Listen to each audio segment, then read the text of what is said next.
சகோதர சகோதரிகளே, உங்கள் அனைவருக்கும் ஆண்டவராக இருக்கிற இயேசு கிறிஸ்துவுக்குள்ளான எனது அன்பு வாழ்த்துதலையும் விழுப்புரம் சபையாருடைய அன்பின் வாழ்த்துதலையும் உங்கள் எல்லோருக்கும் நான் தெரியப்படுத்துகிறேன். சகோதரர் அறிவித்தபடி இன்று நாம் தொடர் தியானம் பார்த்து கொண்டு வருகிற வகையில் இன்று நாம் பாடம் பார்க்காமல் சபையில் ஊழியர்களை தேர்வு செய்தல் தொடர்பான சத்தியங்களை நாம் அறிந்து கொள்வதற்கு அல்லது ஏற்கனவே நமக்கு அறிந்திருக்கிற தகவல்களை நம்முடைய சிந்தையில் நினைப்பூட்டிக் கொள்வதற்கு பிரயோஜனமாக சத்திய வார்த்தைகளை சற்று நேரம் தியானிக்கலாம். பாடத்தின் தலைப்பு சபையில் நடைபெறுகிற தேர்தல் பற்றிய புரிதல்கள். சபையில் நடைபெறுகிற தேர்தல் பற்றிய புரிதல்கள்.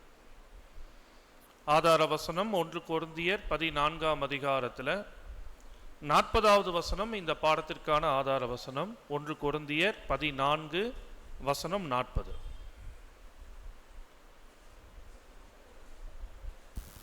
சகலமும் நல்லொழுக்கமாயும் கிரமமாயும் செய்யப்பட கடவது. ஆம், அன்புக்குரியவர்களே, கண்டிப்பாக நமது ஐக்கியம், இந்த ஐக்கியத்தில் இருக்கிற ஒவ்வொரு சகோதர சகோதரிகள், உங்களுக்கு ஊழியர்களை தேர்ந்தெடுக்கக்கூடிய எலெக்ஷன் எனப்பட்ட நிகழ்வு ஒரு புதியதல்ல. அநேக அனுபவங்கள், பல வருஷங்களாக இந்த பாதைகளில் நீங்கள் பயணித்து வந்திருக்கிறீங்க. இருப்பினும் ஒவ்வொரு வருஷமும் அந்த எலெக்ஷனை நாம் சந்திக்கிற போது தேவ சத்தியங்களை நாம் மீண்டும் நம்முடைய சிந்தைகளில் நினைப்பூட்டி கொண்டு அந்த தேர்தலை நோக்கி கடந்து போவது நல்லது. எனவே இன்று நாம் இந்த தலைப்பில் எது போன்ற தியானங்களை ஏறெடுக்க போகிறோம் என்றால், சபையில் நடைபெறுகிற எலெக்ஷன் பற்றின ஒரு 4 வகையான கேள்விகள் அல்லது சின்ன சின்ன தலைப்புகள்.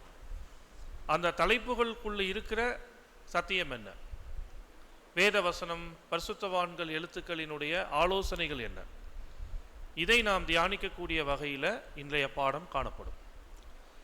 அப்போ எக்லீசியாவில் நடைபெறுகிற எலெக்ஷன் பற்றி சபையாராக இருக்கிற நம்ம அனைவருக்குமே ஒரு தெளிவான புரிதல் என்பது மிக அவசியம். ஏனென்றால் ஆதிகால சபையில் ஏற்படுத்தப்பட்ட இந்த ஒழுங்கு இடையில் அந்தி கிறிஸ்து அமைப்பின் காலத்தில் இல்லாமல் போச்சு. இப்போ மறுபடியும் நம்ம வாழுகிற இந்த கடைசி காலகட்டத்தில் தேவ கிருபையில் 7ஆம் காலகட்ட சபைக்கு இதே ஐக்கியம் சார்ந்த ஒழுங்குகள் மீண்டும் செயல்பாட்டுக்கு நடைமுறைக்கு வந்திருக்கிறது என்று சொன்னால் அதில் கண்டிப்பாக தேவனுடைய நோக்கம் இருக்குது. ஏன்னா தேவன் எல்லாவற்றையும் அர்த்தத்தோடு காரணத்தோடு அவர் செய்கிறவர்.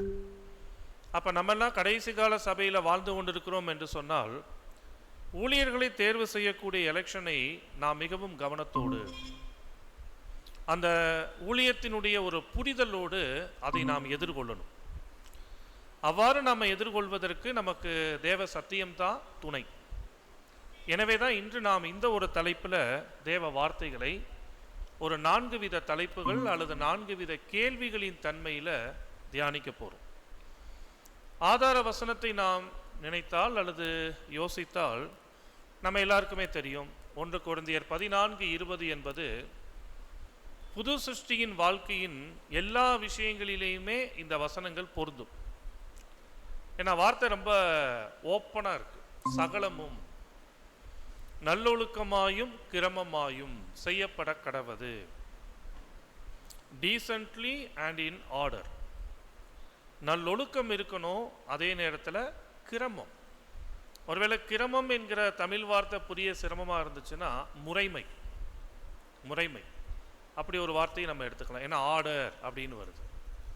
பாருங்க பண்புக்குரியவர்களே, இது புது சிருஷ்டியினுடைய வாழ்க்கையில வாழ்வியல் சார்ந்த அனைத்து விஷயங்களுக்கு பொருந்தும் என்று சொன்னாலும் இந்த 14ஆம் அதிகாரத்தை நம்ம முழுமையாய் கவனித்தால் சபை சார்ந்த விஷயங்களே பேசினார் அப்போஸ்தலன் பவுல்.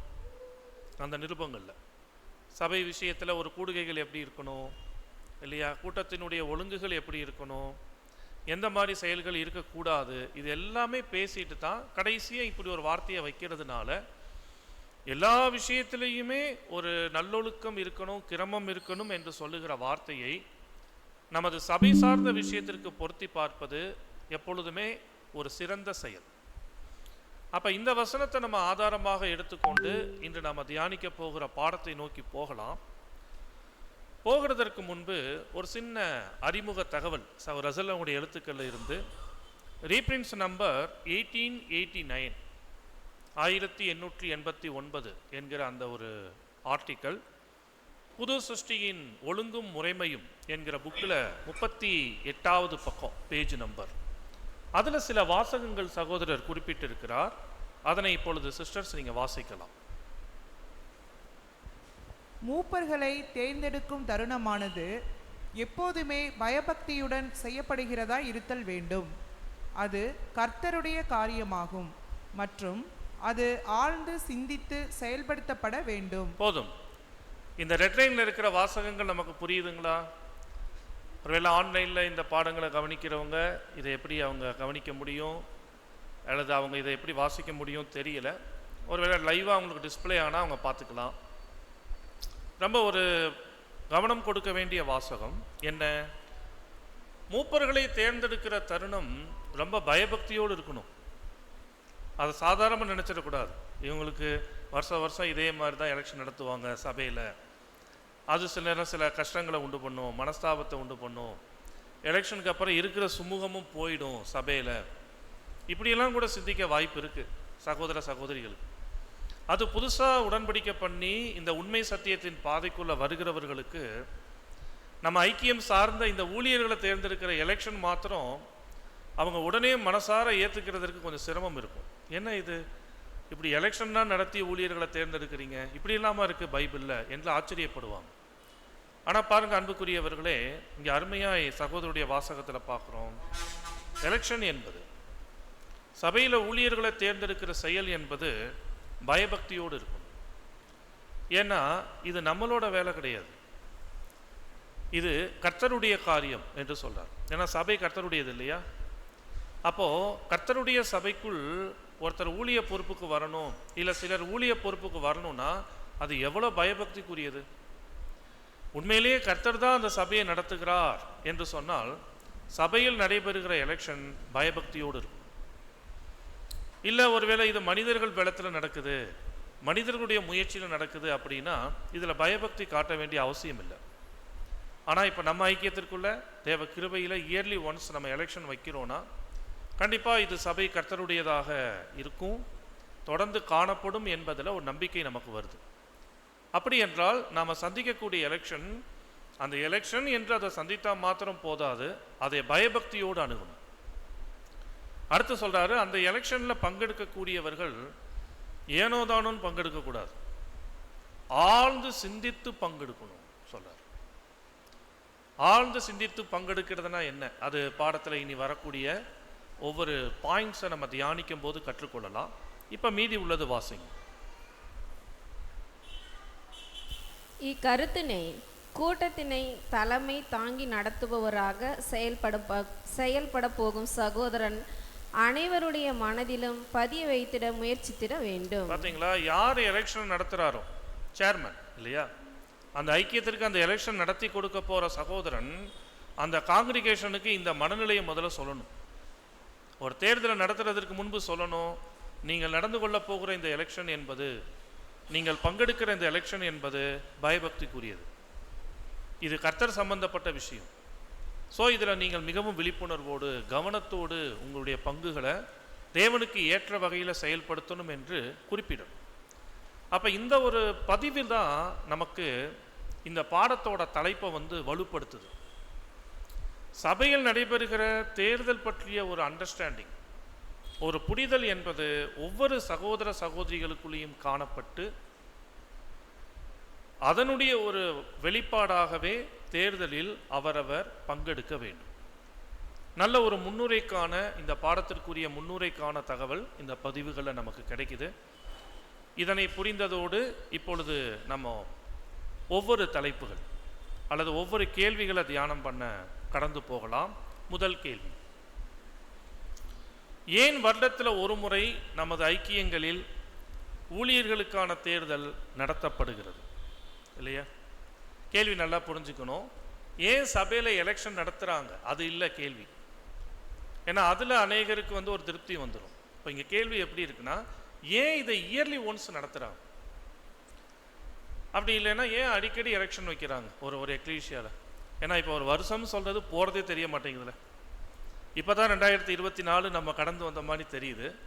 இப்போ எங்கே நெருங்கி வந்துக்கிட்டு இருக்கிறோம்? 2025 முடிக்க போகிறோம், அவ்வளோ பக்கம் வந்துட்டோம். அப்போது ஏன் அவ்வப்போது அல்லது அடிக்கடி சபைகளில் தேர்தல் நடத்துகிறாங்க, ஊழியர்களை தேர்ந்தெடுக்கக்கூடிய தேர்தல்? இதுதான் ஃபஸ்ட்டு கொஸ்டின். நீங்கள் பதில் சொல்லலாம். ஏன்னா கேள்வியாக இருக்குன்னா கண்டிப்பாக பதில் நம்மகிட்ட இருந்தால் வரணும். சபையார் நீங்கள் என்ன சொல்லுவீங்க? உங்களுக்கு தெரிஞ்ச பதில் வாய்ப்பு இருந்தால் சொல்லுங்கள். எதனால் நம்ம ஐக்கியத்தில் இயர்லி ஒன்ஸ் எலெக்ஷன் நடக்குது?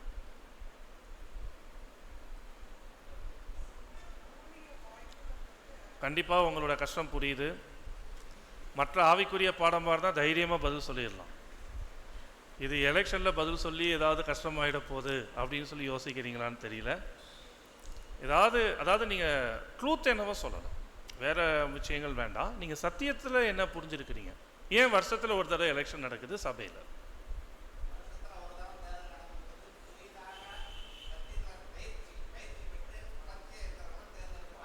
கரெக்டு. பார்த்தீங்களா? ஒருவேளை இந்த மாதிரி எலெக்ஷன் நடக்கலைன்னா அடுத்தடுத்த வளர்ச்சி பெற்ற ஊழியர்களும் அந்த வாய்ப்புக்குள்ளே வருவதற்கு ஒரு வாய்ப்பே அல்லது சான்ஸே இல்லாமல் போகும். நல்ல ஒரு தகவல், பாசிட்டிவான ஒரு தகவல். ஓகே, போதும். நம்ம நேராக பாயிண்ட்ஸில் பார்க்கலாம். உங்கள் மனசில் நிறைய அர்த்தங்கள் கருத்துக்கள் இருக்கலாம். பாடத்தில் கவனித்தால் ரீப்ரின்ஸ் நம்பர் 1883 1883 அதில் சகோதரர் சொல்லும்போது இந்த தேர்ந்தெடுத்தலானது நிரந்தரமான ஒன்றாய் காணப்படக்கூடாது. எலெக்ஷனில் ஊழியர்கள் தேர்வு செய்யப்படுறாங்களா? தேர்வு செய்யப்பட்டுட்ட அந்த ஊழியர்கள் அல்லது அந்த ஊழியத்தினுடைய பொறுப்பில் அவர்கள் ரொம்ப பெர்மனண்ட்டாக நிரந்தரமாக இருந்திடக்கூடாது. தேவனுடைய ஜனங்களின் மனம் குறித்து அறிந்திடுவதற்கு குறைந்தபட்சமாக இயர்லி ஒன்ஸ் வருடந்தோறும் ஆகிலும் நாடப்பட வேண்டும். பாருங்கள், சில நேரம் நம்ம வருஷத்தில் ஒரு தடவை நடக்கிறதே நமக்கு சீக்கிரமாக நடக்கிற மாதிரி தெரியுது. இதை வேற எப்போ வருஷம் வைக்கிறீங்க? ஒரு 2 வருஷத்துக்கு ஒரு தடவை 3 வருஷத்துக்கு ஒரு தடவை வைக்கலாமே அப்படி கூட நினைக்க தோணும். ஆனால் சகோதரர் அவர் காலத்தில் என்ன எழுதுறாரு? இயர்லி ஒன்ஸுன்றதே ரொம்ப லேட்டு. அப்படின்னா ஒரு மாணவன் ஸ்கூலில் ஜஸ்ட்டு பாஸ் ஆன மாதிரி 35 மார்க் வாங்கியிருக்கிறார், அந்த மாதிரி இருக்கு. ஸோ அப்போ பாருங்கள், வருஷத்தில் ஒரு முறை என்பது அவசியம் நடத்தும். அதை விட நாங்கள் ஷார்ட் பீரியட் பண்ணுறோம், நல்லது. ஆனால் நம்ம சூழலுக்கு அது பொருந்தாது. இருந்தாலும் இயர்லி ஒன்ஸ்ன்றது ரொம்ப சிறப்பான ஒன்று. பெரும்பான்மையானவர்கள் மாற்றத்தினை விரும்புகின்றனர் என்று எண்ணிடுவதற்கு காரணங்கள் இருக்குமாயின் அதை அறிந்திடுவதற்கு அடிக்கடி நாடப்பட வேண்டும். அப்போ சபையினுடைய ஒரு மெஜாரிட்டி பார்வை என்ன? சபையின் ஊழியர்கள் விஷயத்தில் அது எப்பொழுதுமே அப்டேட் ஆகணும், வெளிப்படணும். அப்போ இந்த ரீசனுக்காக சபையில் ஊழியர்களின் தேர்தல் இயர்லி ஒன்ஸ் நடத்தப்பட வேண்டியது அவசியம். சரி, ஓகே. இந்த மாதிரி ஒரு ஊழியர்களை அடிக்கடி தேர்ந்தெடுக்கிறது அல்லது அதற்கான ஒரு ஊழியத்தை இயர்லி ஒன்ஸ் நடத்துறது ஏன்? ஜஸ்ட்டு ஊழியர்கள் தானே, யார் வந்தாலும் ஊழியம் தானே பண்ண போகிறாங்க. ஆனாலும் இது ஏன் அந்த மாதிரி ஊழிய பொறுப்புக்குரிய எலெக்ஷனை அவ்வப்போது நடத்தணும் என்றால், இதே ஆர்டிக்கலில் அடுத்த ஒரு பாயிண்ட் பேசுகிறாரு. Next slide. மந்தையினுடைய சுயாதீனத்தை பாதுகாத்திடுங்கள், ஏனெனில் அவை உங்களுடையதா இராமல் கிறிஸ்துவின் காரணங்களுக்கான சுயாதீனமாகும். சுயாதீனம்னா புரியும், நிறைய பாடம் கேட்டிருப்போல. இந்த ஐக்கியத்திற்குள்ள உடன்படிக்கையின் பாதைக்குள்ள வந்திருக்கிற எல்லோருமே சுயாதீனம் கொண்டவர்கள். சரியோ தப்போ, நல்லதோ கெட்டதோ, அது அவங்க தான் டிசைட் பண்ணும். பார்த்தீங்களா? ஏன்னா நம்மளுடைய அந்த அர்ப்பணிப்பு என்பது நாம விருப்பப்பட்டு, அதாவது தேவன் கிருபை கொடுத்தார், வாய்ப்பு கொடுத்தார், எல்லாம் ஓகே. ஆனால் நம்மளை கட்டாயப்படுத்தி தேவன் எதுக்குள்ளே தள்ளலை? உடன்படிக்கையின் ஜீவியத்துக்குள்ளே தள்ளலை, அர்ப்பணிப்பின் வாழ்க்கைக்குள்ளே தள்ளலை. நம்ம அர்ப்பணிக்கப்பட்டு வாழுகிற வாழ்க்கை கூட தேவன் பல வகைகளில் நமக்கு உதவுகிறார். கர்த்தர் உதவுகிறார். இன்னும் எத்தனையோ உதவிகள் நமக்கு தேவன் அமைச்சு கொடுத்துருக்கிறார். ஆனாலும் நம்முடைய சொந்த ரட்சிப்பு என்பது நம்மளோட பாட்டிலையும் இருக்கு. நாம் நினச்சா நம்முடைய ரட்சிப்பை சரியான பாதையில் கொண்டு போகலாம். நாம் நினச்சா நம்மளே என்ன பண்ணிக்கலாம்? நம்ம ரட்சிப்பை கொஞ்சம் நம்ம சரியற்ற பாதைக்குள்ளேயும் கொண்டு போய் பாதிக்கப்படலாம். எனவே ஒரு லிபர்ட்டி என்பது இந்த அழைப்பில் காணப்படுகிற எல்லா சகோதர சகோதரிகளுக்குமே இருக்கு. அப்போ பாருங்க, அந்த மாதிரி சகோதர சகோதரிகளாக கூடக்கூடிய இடம் தான் எக்லீசியா, சபை. அப்போ இந்த சபைக்கு ஒரு பாதுகாப்பு, அந்த சபை பெற்றெடுக்கிற சுயாதீனத்திற்கான பாதுகாப்பு எப்பொழுதுமே முக்கியம். ஒரு நாமினல் கிறிஸ்டியன்ஸுக்கும் ஒரு ட்ரூ கிறிஸ்டியன்ஸுக்கும் அவங்க கூடக்கூடிய ஐக்கியத்திற்கும் ஒரு மாபெரும் டிஃபரெண்ட் என்னன்னா, அங்கே சுயாதீனத்துக்கே இடம் கிடையாது. ஊழியர்கள் சபையை நடத்துகிறவங்க என்ன சொல்கிறாங்களோ அதை தான் ஜனங்கள் கேட்பாங்க இல்லையா? அதனால தான் அவங்களே அழைச்சிக்கிறாரு பாஸ்டர் அப்படின்னு அழைச்சிக்கிறாரு, இன்னும் என்னென்னமோ பட்டங்களை வச்சுக்கிறாங்க. ஆனால் நம்ம ஐக்கியங்களில் அப்படி கிடையாது. ரொம்ப போனால் எல்டர், அவ்வளோதான். அப்படியே எல்டர் என்ற பொறுப்புக்கு வந்தவர் ஜனங்கள் மத்தியில் அப்படி பேசிட முடியுமா? நான் மூப்பர் பேசுகிறேன் அப்படின்னு பேசிட முடியுமானா பேசவும் முடியாது. ஒருவேளை அவங்க இருக்கக்கூடிய அந்த வாய்ப்பில் அந்த பொறுப்புக்குரிய ஏற்பாடுகள் அதுதான், அதில் மாற்று கருத்து இல்லை. அதே மாதிரி உதவிக்காரர்கள். ஆனால் ஒருபோதும் அவர்கள் சார்ந்திருக்கக்கூடிய ஐக்கியம் ஒரு அடிமைத்தனத்துக்குள்ளேயோ ஒரு கட்டுப்பாட்டின் தன்மைக்குள்ளேயோ அவங்க போயிடக்கூடாது. ஸோ அப்போ ஒரு எக்லீஷியாவோட சுயாதீனம் சேஃபாக இருக்கணும் எப்பொழுதுமே. ஏனென்றால் நல்ல வார்த்தை, அந்த சுயாதீனம் யார் கொடுத்தது? கர்த்தர் இயேசுவினுடைய இரத்தத்தின் புண்ணியத்தில் கிடைச்சது சுயாதீனம். ஆதாமுக்குள்ளான பாவத்திலிருந்து, சாபத்திலிருந்து, மரணத்திலிருந்து இயேசுவோட புண்ணியத்தால் நம்ம மீட்கப்பட்டிருக்கிறோம். அது மட்டுமா, அந்தி கிறிஸ்துவ அமைப்பினுடைய அடிமைத்தனத்திலிருந்து நம்ம வெளியில் வந்திருக்கிறோம். இப்படியெல்லாம் கிடைக்கப்பட்டிருக்கிற சுயாதீனத்தை நம்ம கூடக்கூடிய ஐக்கியங்களில் சிலருடைய கரங்களில் நம்ம விட்டுட முடியுமா? அடிமையாக கொடுத்துட முடியுமா? முடியாது.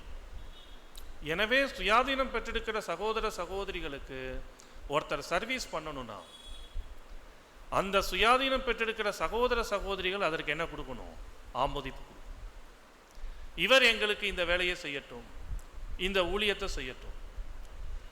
ஒருவேளை சபையில் போதிக்கிற வேலையா, சபை தான் சொல்லணும் யார் தங்களுக்கு போதிக்கணும் என்று. ஒருவேளை சபை சார்ந்த மற்ற டெம்போரல் ஒர்க்கா, சபை தான் சொல்லணும் இவர் இந்த வேலையை எங்களுக்கு செய்யட்டும். ஸோ அதனால தான் மூப்பர்கள், உதவிக்காரர்கள் என்கிற ஏற்பாடு எலெக்ஷன் மூலமாக வெளிப்படுது. அப்போ வருஷத்தில் ஒரு முறை நடைபெறுகிறதின் மூலம் சபையினுடைய லிபர்ட்டி, சுயாதீனம் பாதுகாக்கப்படுது. ஒருவேளை அப்படி இல்லைன்னா யோசித்து பார்க்கலாமே.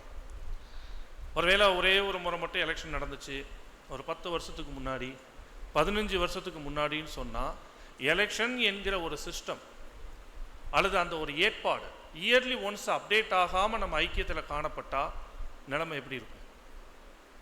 கர்த்தர் சொன்னார், மத்தேயு சுவிசேஷம் 23ஆம் அதிகாரம் 8வது வசனம், 23:8, நீங்களோ ரபி என்று அழைக்கப்படாதிருங்கள், கிறிஸ்து ஒருவரே உங்களுக்கு போதகராயிருக்கிறார், நீங்கள் எல்லாரும் சகோதரராக இருக்கிறீர்கள். அவ்வளோதான். இன்னைக்கு நாமினல் கிறிஸ்டியன்ஸில் என்ன ஆகி போச்சு இல்லையா? சிஎஸ்ஐக்கு போனால் ஃபாதர்ன்றாங்க, ரோமன் கேத்தலிக்கு போனால் அங்கே ஒரு பட்டம் வச்சு பிஷப் அப்படின்றாங்க, பெண்டிகாஸ்டல் சர்ச்சஸுக்கு போனால் ஐயா வராரு, பாஸ்டர் வராரு, இன்னும் என்னென்னமோ பேரை சொல்கிறாங்க. காரணம் என்ன? அங்கே என்ன கிடையாது? இந்த மாதிரி ஒழுங்கு கிடையாது. இதுதான் கர்த்தர் அவர் காலத்திலே சொல்கிறாரு, ஒருபோதும் நீங்கள் ரபி என்று என்ன பண்ணிடாதீங்க, ஜனங்களால் அழைக்கப்பட்டுடாதீங்க, அப்படிப்பட்ட ஒரு பட்டத்தையே ஸ்தானத்தை உங்களுக்கு நீங்கள் ஏற்படுத்திக்கிறாதீங்க, அல்லது ஏற்படுத்துகிற மாதிரி ஒரு சூழலுக்குள்ளே போகாதீங்க. எப்பொழுதுமே சபைக்கு போதகர் யார் தான்? கர்த்தர் இயேசு. பொறுப்பில் இருந்தாலும் சரி, இல்லை பொறுப்பு இல்லாத சகோதரர்களாக இருந்தாலும் சரி, சகோதரிகளாக இருந்தாலும் சரி, நம்ம எல்லாருமே யார்? கிறிஸ்துவுக்குள்ள சகோதரர்கள், சகோதரிகள், அவ்வளோதான். எனவே அன்புக்குரியவர்களே, ஒரு வேளை இந்த மாதிரியான ஊழியங்கள் அவ்வப்போது வருஷத்தில் ஒரு முறை நடைபெறாமல் இருந்தால், கர்த்தர் எச்சரித்த இந்த வார்த்தைகள், இந்த ஆபத்துகள் சபைக்கு வர ஆரம்பிச்சோம். சரி, அப்போ இதெல்லாம் ஒரு முதற்கட்ட தகவல், ஏன் இயர்லி ஒன்ஸ் எலெக்ஷன் நடத்தணும் அப்படின்றதற்கு. இப்போ அடுத்த நிலை பதில்கள் பார்க்கலாம். வருடத்தில் ஒரு முறை எலெக்ஷன் நடத்துறதுனால வேற என்னென்ன நன்மைகள் இருக்கு சபைக்கு? சுயாதீனம் பாதுகாக்கப்படும் சொல்லிட்டோம். அடுத்தடுத்த நன்மைகள் கொஸ்டின் புக்கில் 514வது பக்கத்தில் முதல் கேள்விக்குரிய பதில். இது புது சிருஷ்டி ஒழுங்கும் முறைமையும் புக்கில் 792 792 இருக்கு, வாசிக்கலாம். இது சபையார் மூப்பர்களுக்கு சொந்தமானவர்கள் மற்றும் சபையாரை ஆளுகிறவர்கள் என்று நிலவும் பிரபலமான கருத்தினை எதிர்க்கின்றதாகவும், கர்த்தருடைய ஜனங்கள் என்பதற்கு பதிலாக எனது ஜனங்கள் என்ற மூப்பர்களுடைய சிந்தைக்கு முற்றுப்புள்ளியும் வைக்கின்றதாயும் இருக்கும். பார்த்தீங்களா, ஒருவேளை ஊழியம் பண்ணக்கூடியவர்கள் அவர்கள் ஒரு அதிகாரத்திற்குள்ளேயோ ஒரு ஆளுமை நிலைமைக்குள்ளேயோ அவர்கள் போயிடாதபடிக்கு இது அவர்களை தடுக்கும். கர்த்தருடைய ஜனங்கள் என்பதற்கு பதிலாக எனது ஜனங்கள் அப்படின்னு சொல்லி எண்ணக்கூடிய ஒரு எண்ணத்திற்கு வருஷத்துல ஒரு முறை எலெக்ஷன் நடத்தினால் அது முற்றுப்புள்ளி வைக்கும் இல்லையா? ஒருவேளை சகோதர சகோதரிகளுக்கு நம்ம சேவை செய்தாலும், ஊழியங்கள் மேற்கொண்டாலும், அப்படிப்பட்ட கிருபையின் வாய்ப்புகள் நமக்கு கிடைத்தாலும், நாம் செய்கிற வேலை, நாம் செய்கிற ஊழியம் யாரோடது? கர்த்தருடையது. கர்த்தருடைய ஜனங்கள் சகோதர சகோதரிகளுக்கு செய்யும்படியாய் கிடைக்கப்பெற்றுகிற ஊழியம் என்பது ஊழியம் செய்கிற நமக்கு கிடைக்கப்பெற்ற ஒரு பாக்கியம். அப்படி நம்ம ஃபீல் பண்ணோம். இதற்கு மாறாக ஜனங்களை ஆளுகை செய்வதோ, அதிகாரம் செலுத்துவதோ, என்னுடைய ஜனங்கள் என்கிற வார்த்தை பயன்படுத்துவதோ தவறு. இன்னைக்கு நம்ம காலத்தில் ஒரு அறுவடை நற்செய்தியை அறியாதவர்களுக்கு, அறியாத கிறிஸ்தவர்களுக்கு போய் சொல்லலான்னு அந்தந்த சபை வாசலில் போய் நின்று அழைப்புதல் கொடுத்தா என்ன பண்ணுறாங்க அப்படின்னா, அதை அவங்க ஏற்றுக்கிறது இல்லை. இது என்னோட சபை, இது இங்கே எதுக்கு நீ வந்திருக்கிற, நீ இந்துக்கள்கிட்ட போய் சொல்லு அப்படின்னு நம்மளை விரட்டுறாங்க. ஆனால் பாருங்கள், எவ்வளோ அருமையான கருத்து. கர்த்தர் இயேசு தான் பொதுவானவர், அவர் தான் போதகர். அப்போ அவரே சபைக்கு தலையாக இருக்கிறார் அப்படின்ற கருத்துக்கள் கூட புரியாமல் இன்னைக்கு இருக்கிற பொதுவான கிறிஸ்தவம் அந்தந்த சபை அவங்களுடைய தலைமைத்துவத்தில், அவங்களுடைய ஆளுகையில், அதிகாரத்தில் அது இருக்கிற மாதிரி நினச்சிக்கிறாங்க. ஆனால் ஒரு உண்மை கிறிஸ்தவத்தின் ஐக்கியம், குறிப்பாக அந்த ஐக்கியத்தில் ஊழியம் பண்ணுகிறவர்களுக்கு அந்த மாதிரி எண்ணங்கள் வரக்கூடாது. அப்படி வராமல் தடுப்பதற்கு இந்த வருஷத்தில் ஒரு தடவை நடத்தப்படுகிற எலெக்ஷன் உதவும். அடுத்த பாயிண்ட் அதே கொஸ்டின் புக்கிலேயே தான் 514. இது மூப்பரை பலப்படுத்திடும் மற்றும் தேவனுடைய சித்தத்தை, தேவனுடைய தெரிந்தெடுத்துதலை தெரிவிக்கிறவர்களாய் கர்த்தருடைய நாமத்திலும் மற்றும் ஆவியிலும் மூப்பர்களை நியமித்தவர்கள் என சபையார் கொண்டிருக்கும் அதன் கடமைகளையும் பொறுப்புகளையும் சபையாருக்கு நினைப்பூட்டுகின்றதாயிருக்கும். ஒருவேளை இப்படி எடுத்துக்கலாமே, ஒரு ஐக்கியத்தில் ஒரு எலெக்ஷனில் தவறான சகோதரர்கள் ஊழிய பொறுப்புக்கு வந்துட்டாங்கன்னு வைங்க. இதுக்கு யார் காரணம்? அவ்வளோதான், சபை கவனமாக என்ன பண்ணலைன்னு அர்த்தம், எலெக்ஷனை அவங்க அணுகலைன்னு அர்த்தம். பாடத்தோட ஓப்பனிங்களே பார்த்தோம்ல. அப்படின்னா அப்போ ஒரு தேர்தல் வரும்போது எந்த ஐக்கியத்துக்குள்ளே அந்த தேர்தல் நடத்தப்படுகிறதோ அந்த ஐக்கியத்தின் ஒவ்வொரு சகோதர சகோதரிகளுக்கும் பொறுப்பு இருக்கு, கடமை இருக்கு. அவங்க அந்த பொறுப்பை, அந்த கடமையை எவ்வளோ கரெக்டாக செய்கிறாங்களோ அதை பொறுத்து தான் அந்த ஐக்கியத்திற்கு, அந்த வருஷத்திற்குரிய சபைக்குரிய வளர்ச்சி, ஆவிக்குரிய வளர்ச்சி கிடைக்கும். எனவே அப்போ வருஷம் தேர்தல் நடத்துறது ஏதோ ஊழியத்துக்கான சகோதரர்களை தேர்ந்தெடுக்கிறதுக்கான செயல் அப்படின்னு ரொம்ப எளிமையா, அதில் ஒரு கவனம் இல்லாமல் யோசிக்கிறத விட, வருடத்தில் ஒரு முறை எலெக்ஷன் நடக்குதுன்னா காங்கிரிகேஷனில் இருக்கிற நம்ம எல்லாருக்கும், அந்தந்த சபை சார்ந்த சகோதர சகோதரிகளுக்கு அவங்களுக்கு பொறுப்பு இருக்கு, கடமை இருக்கு. இதை அவர்கள் உணர்வதற்கு உதவும். இல்லைன்னா எப்படி இருக்கும், ஏதோ ஒரு முறை எலெக்ஷன் நடத்தி தேர்ந்தெடுத்துட்டோமா, அவங்க பார்த்துக்குருவாங்க எல்லாத்தையும், நம்ம ஏதோ போகிறோமா வரோமா அப்படின்னு ஒரு பொறுப்பற்ற நிலை சபை விஷயத்தில் வெளிப்பட்டுடும். எனவே வருஷத்தில் ஒரு முறை இந்த வேலைகள், இந்த ஊழியங்கள் நம்ம ஐக்கியத்திற்கு தேவை. பாருங்கள், அடுத்தடுத்த பாயிண்ட் பார்த்துட்டே வரோம். நெக்ஸ்ட் லெவல் கருத்து தொடர்ந்து இதே ஆர்டிக்கலில் தான், அதாவது அந்த கொஸ்டின் புக்கில் இருந்து தான். இதோடு கூட வேத வாக்கிய ஏற்பாடானது சபையாரின் அங்கத்தினர்களை மூப்பர்களுடைய வார்த்தைகள் மற்றும் கிரியைகள் யாவற்றிலும் அவர்களை தங்களது ஊழியக்காரர்கள் என மற்றும் பிரதிநிதிகள் என கண்டுகொள்ள செய்திடும்.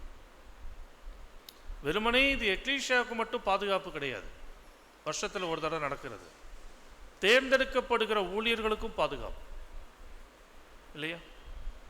5 வருஷத்துக்கு முன்னாடி தேர்ந்தெடுத்தாங்க, அதை வச்சுக்கிட்டே ஒருவேளை ஊழிய பொறுப்பில் இருக்கிறாங்கன்னா அவங்க செய்யக்கூடிய ஊழியங்களை ஜனங்கள் ரொம்ப பயபக்தியோடு அணுகுவதில் ஒரு தொய்வு இருக்கும். இல்லைன்னா எல்லாருடைய ஆமோதிப்புகள் அவங்களோட ஊழியத்துக்கு கிடைக்காம போகிறதுக்கு வாய்ப்பு இருக்கு.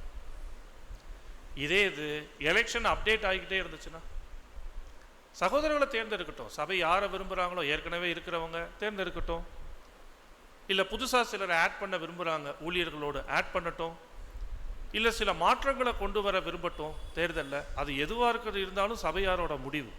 ஆனால் அவ்வப்போது எலெக்ஷன் நடத்தி ஊழியர்கள் தேர்ந்தெடுக்கப்பட்டா ஃப்ரெஷ்ஷாக அந்த எலெக்ஷனுக்குள்ளே இருப்பார் இல்லையா ஊழியர், அப்போ அவரோட ஊழியத்துக்கு அந்த ஒரு நல்ல பலன், ஜனங்கள் அதை பயபக்தியோடு அந்த ஊழியங்களை பெற்றுக்கொள்வதற்கு வாய்ப்பாக இருக்குல்ல. அப்போனா அப்போ ஊழியம் செய்கிறவங்களுக்கும் ஒரு உற்சாகம் இருக்கும். ஒரு தேவனுடைய பலத்தில் அவர்கள் ஜனங்கள் நம்மளை தேர்ந்தெடுத்திருக்கிறாங்க, ஜனங்களுடைய ஆமோதிப்பினால தான் நம்ம இந்த வாய்ப்பில் வந்து நிற்கிறோம் என்று தைரியமாய் அவர்கள் சபையாருக்கு ஊழியம் செய்வதற்கு மூப்பர்களை பலப்படுத்தும். ஸோ அப்போ ஒரு வருஷத்தில் ஒரு தடவை எலெக்ஷன் என்பது காங்கிரிகேஷனுக்கு மாத்திரமல்ல, தேர்ந்தெடுக்கப்படுகிற ஊழியருக்கும் அது பாதுகாப்பு. ஸோ இந்த கருத்துக்கள் அனைத்தும் இந்த முதல் கேள்வி அல்லது முதல் தலைப்புக்கான விளக்கங்கள். இரண்டாவது கேள்வி அல்லது தலைப்புக்குள்ள போயிடலாம். சபையில் நடத்தப்படும் தேர்தலின் முறைமைகள் மற்றும் அதில் பின்பற்றப்படுகிற ஒழுங்குகள் பற்றிய காரியங்கள். சரி, எலெக்ஷன் நடத்தலாம், சபையில் வருஷத்தில் ஒரு தடவை நடத்தலாம், என்ன மெத்தடில் நடத்தணும் எலெக்ஷன் இல்லையா? இல்லைன்னா நம்ம என்ன சொல்லலாம், தொடர்ந்து நம்ம அந்த பாதையில் பயணிக்கிறோம் வருஷத்தில் ஒரு தடவை. ஆனால் உண்மை என்னென்னா, சபைக்குள்ளேயே அநேகருக்கு புரியாது ஏன் எலெக்ஷனை இந்த மெத்தடில் நடத்துகிறாங்க. உதாரணம், ஒரு நாமினேஷன் நடத்துகிறோமா, அப்புறம் வந்து ஓட்டிங் நடத்துகிறோமா, ஓட்டிங் முடிஞ்ச உடனே, அதாவது மூப்பருக்குரிய வாக்குகள் முடிஞ்சு தேர்வான உடனே உதவிக்காரருக்கு நாமினேஷன், எலெக்ஷன் எல்லாம் ஒரே ஷாட்டில் நடக்குதுல்ல. அதில் சில சதவீதம் பார்க்கப்படுது, சில வழிமுறைகள் பின்பற்றப்படுது. இது எல்லாமே சபையில் அநேகருக்கு எப்படி தான் புரிதல் இருக்குன்னா, ஏதோ சகோதரர்கள் சொல்கிறாங்க, சபையில் நடத்துகிறாங்க, நாம் என்ன பண்ணிட்டு இருக்கிறோம், இந்த ஐக்கியத்துக்கு வந்தால் இதுதான் வழிமுறை போல, இதுதான் ஒழுங்கு போல என்று, இது தேவ சத்தியத்திலிருந்து சொல்லப்படுகிற கருத்து, இது தேவனுடைய ஆவியில் நடத்தப்படுகிற செயல் அப்படின்றத புரியாமல் ஏதோ காமனாக எல்லாரோட நம்ம இசைந்து போயிடலாம் என்ற புரிதல்ல அநேக சகோதர சகோதரிகள் எலெக்ஷனின் செயல்பாடுகள் விஷயத்தில் இருப்பாங்க. ஆனால் அதெல்லாம் மாறணும். அதற்காக தான் இந்த தலைப்பு, சபையில் நடத்தப்படும் தேர்தலின் முறைமைகள், அதில் பின்பற்றப்படுகிற ஒழுங்குகள். வசனம் வாசிக்கலாம். அப்போஸ்தலர் நடபடிகள் 14ஆம் அதிகாரம் 23வது வசனம்.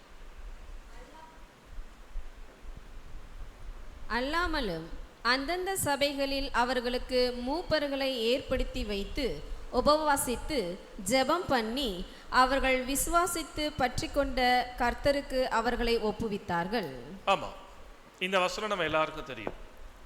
ஒரு எலெக்ஷன் தருணத்தில் இந்த ஒரு வசனத்தை வாசித்தா நமக்கு இதுலேருந்து என்ன புரியுது, அல்லது இந்த வசனம் என்ன சொல்லுது, எலெக்ஷனுக்கு இந்த வசனத்துக்கு என்ன சம்பந்தம்னு கேட்டால் சபையார் என்ன சொல்வீங்க?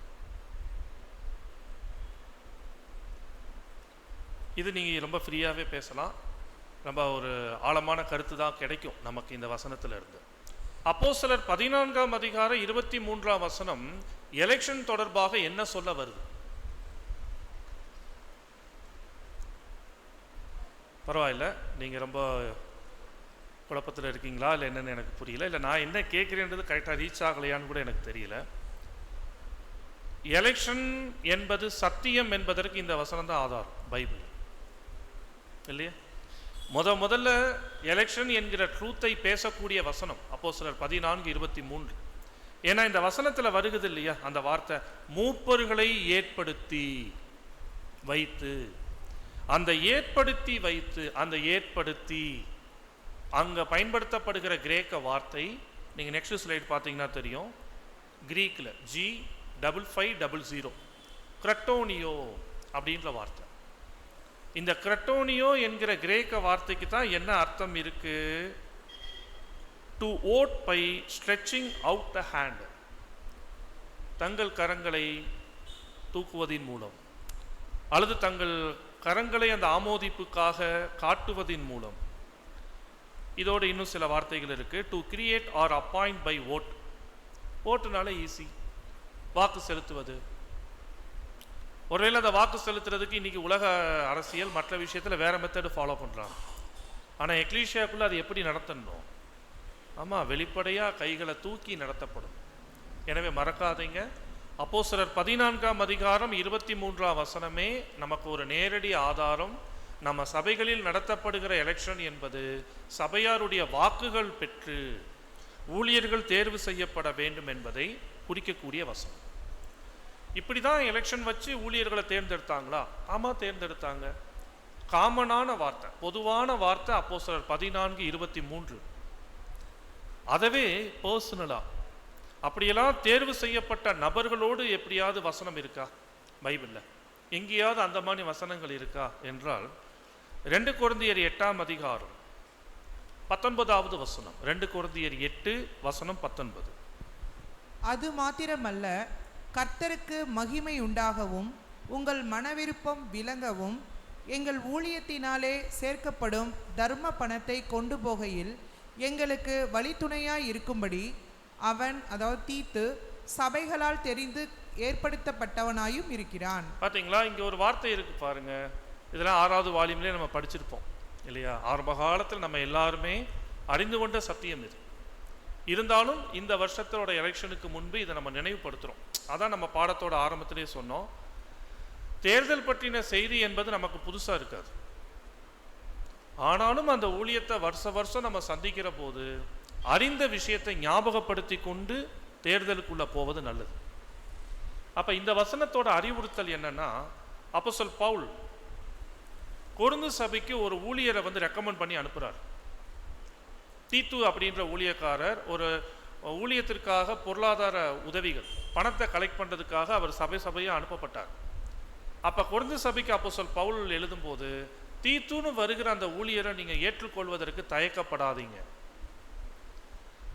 ஏன் அப்படின்னா, அவராகவே அப்படி ஒரு வாஞ்சியோட வராருன்னு சொன்னாரா? ஊழியங்கள்லாம் சிறப்பாக நடக்கணும், அதுக்காக நம்ம பணத்தை கலெக்ட் பண்ணி எல்லாருக்கும் உதவலாம் அப்படின்னு அவராக பர்சனலாக யோசித்து வராரா? இல்லை ஒரு 2-3 பேர் சேர்ந்துக்கிட்டு அப்படி ஒரு முடிவெடுத்து அதுக்கு ஒரு லீடர் மாதிரி அவர் வராரா? நோ. சபை சார்ந்த ஊழியங்களில் ஒருத்தர் ஈடுபடும் போது அவர் எந்த ஐக்கியத்தை சார்ந்திருக்கிறாரோ அந்த ஐக்கியத்தினுடைய ஆமோதிப்பு பெறுவது நல்லது. எனவே அப்போஸ்தலர் பவுல் தீத்துவை பார்த்து சொல்றாரு, அவன் சபைகளால் தெரிந்து ஏற்படுத்தப்பட்டவன். அவர் இஷ்டத்திற்கு போய் வேலை செய்கிறவர் கிடையாது. அவர் சார்ந்திருக்கிற சபை இந்த வேலையை செய்யும்படி அவரை அனுப்பியது. ஊழிய பாதையில் இது என்றைக்குமே நமக்கு பாதுகாப்பு. இப்படி இல்லாமல் கூட ஊழியம் செய்யலாம், ஆனால் அதில் எந்த அளவுக்கு கேரண்டி இருக்கு, எந்த அளவுக்கு பாதுகாப்பு இருக்கு தெரியாது. ஸோ அப்போஸ்தலர் பவுல் சொன்ன வார்த்தை அருமையான சத்தியம். இன்னைக்கு நம்ம காலகட்டத்தில் விழுந்து போன தூதர்களினுடைய ஜட்ஜ்மெண்ட் நடக்குது இல்லையா? அவங்களோட நியாய தீர்ப்புகள் நடக்குது. பொதுவாக வேதாகமத்தினுடைய வரலாறுல ஆதி ஆகமத்திலிருந்து நம்ம காலம் வரைக்கும் பார்த்தோன்னா, இந்த பிசாசுகளுடைய தந்திரங்கள் எப்பொழுதுமே எப்படி இருக்குன்னா, தேவன் என்ன செய்கிறாரோ அதை அப்படியே காப்பி அடிக்கிறது இல்லையா? மோசே மூலமாக ஒரு கோல் போட்டால் அது பாம்பா மாறுது. இது தேவன் சொன்னார் அடையாளம். உடனே பார்வோனோட மந்திரவாதிகள் என்ன பண்ணிட்டாரு, அவரும் ஒரு கோல் கொண்டாந்து கீழே போட்டுட்டு பாம்பா மாற வைக்கிறார். அடுத்து தேவன் இயற்கைகள் மூலமாக அவர் வல்லமைகளை வெளிப்படுத்த முடியும் என்பது 10 வாதைகள் மூலம் அவர் காட்டினார் இஸ்ரேல் ஜனங்களுக்காக எகிப்தில்.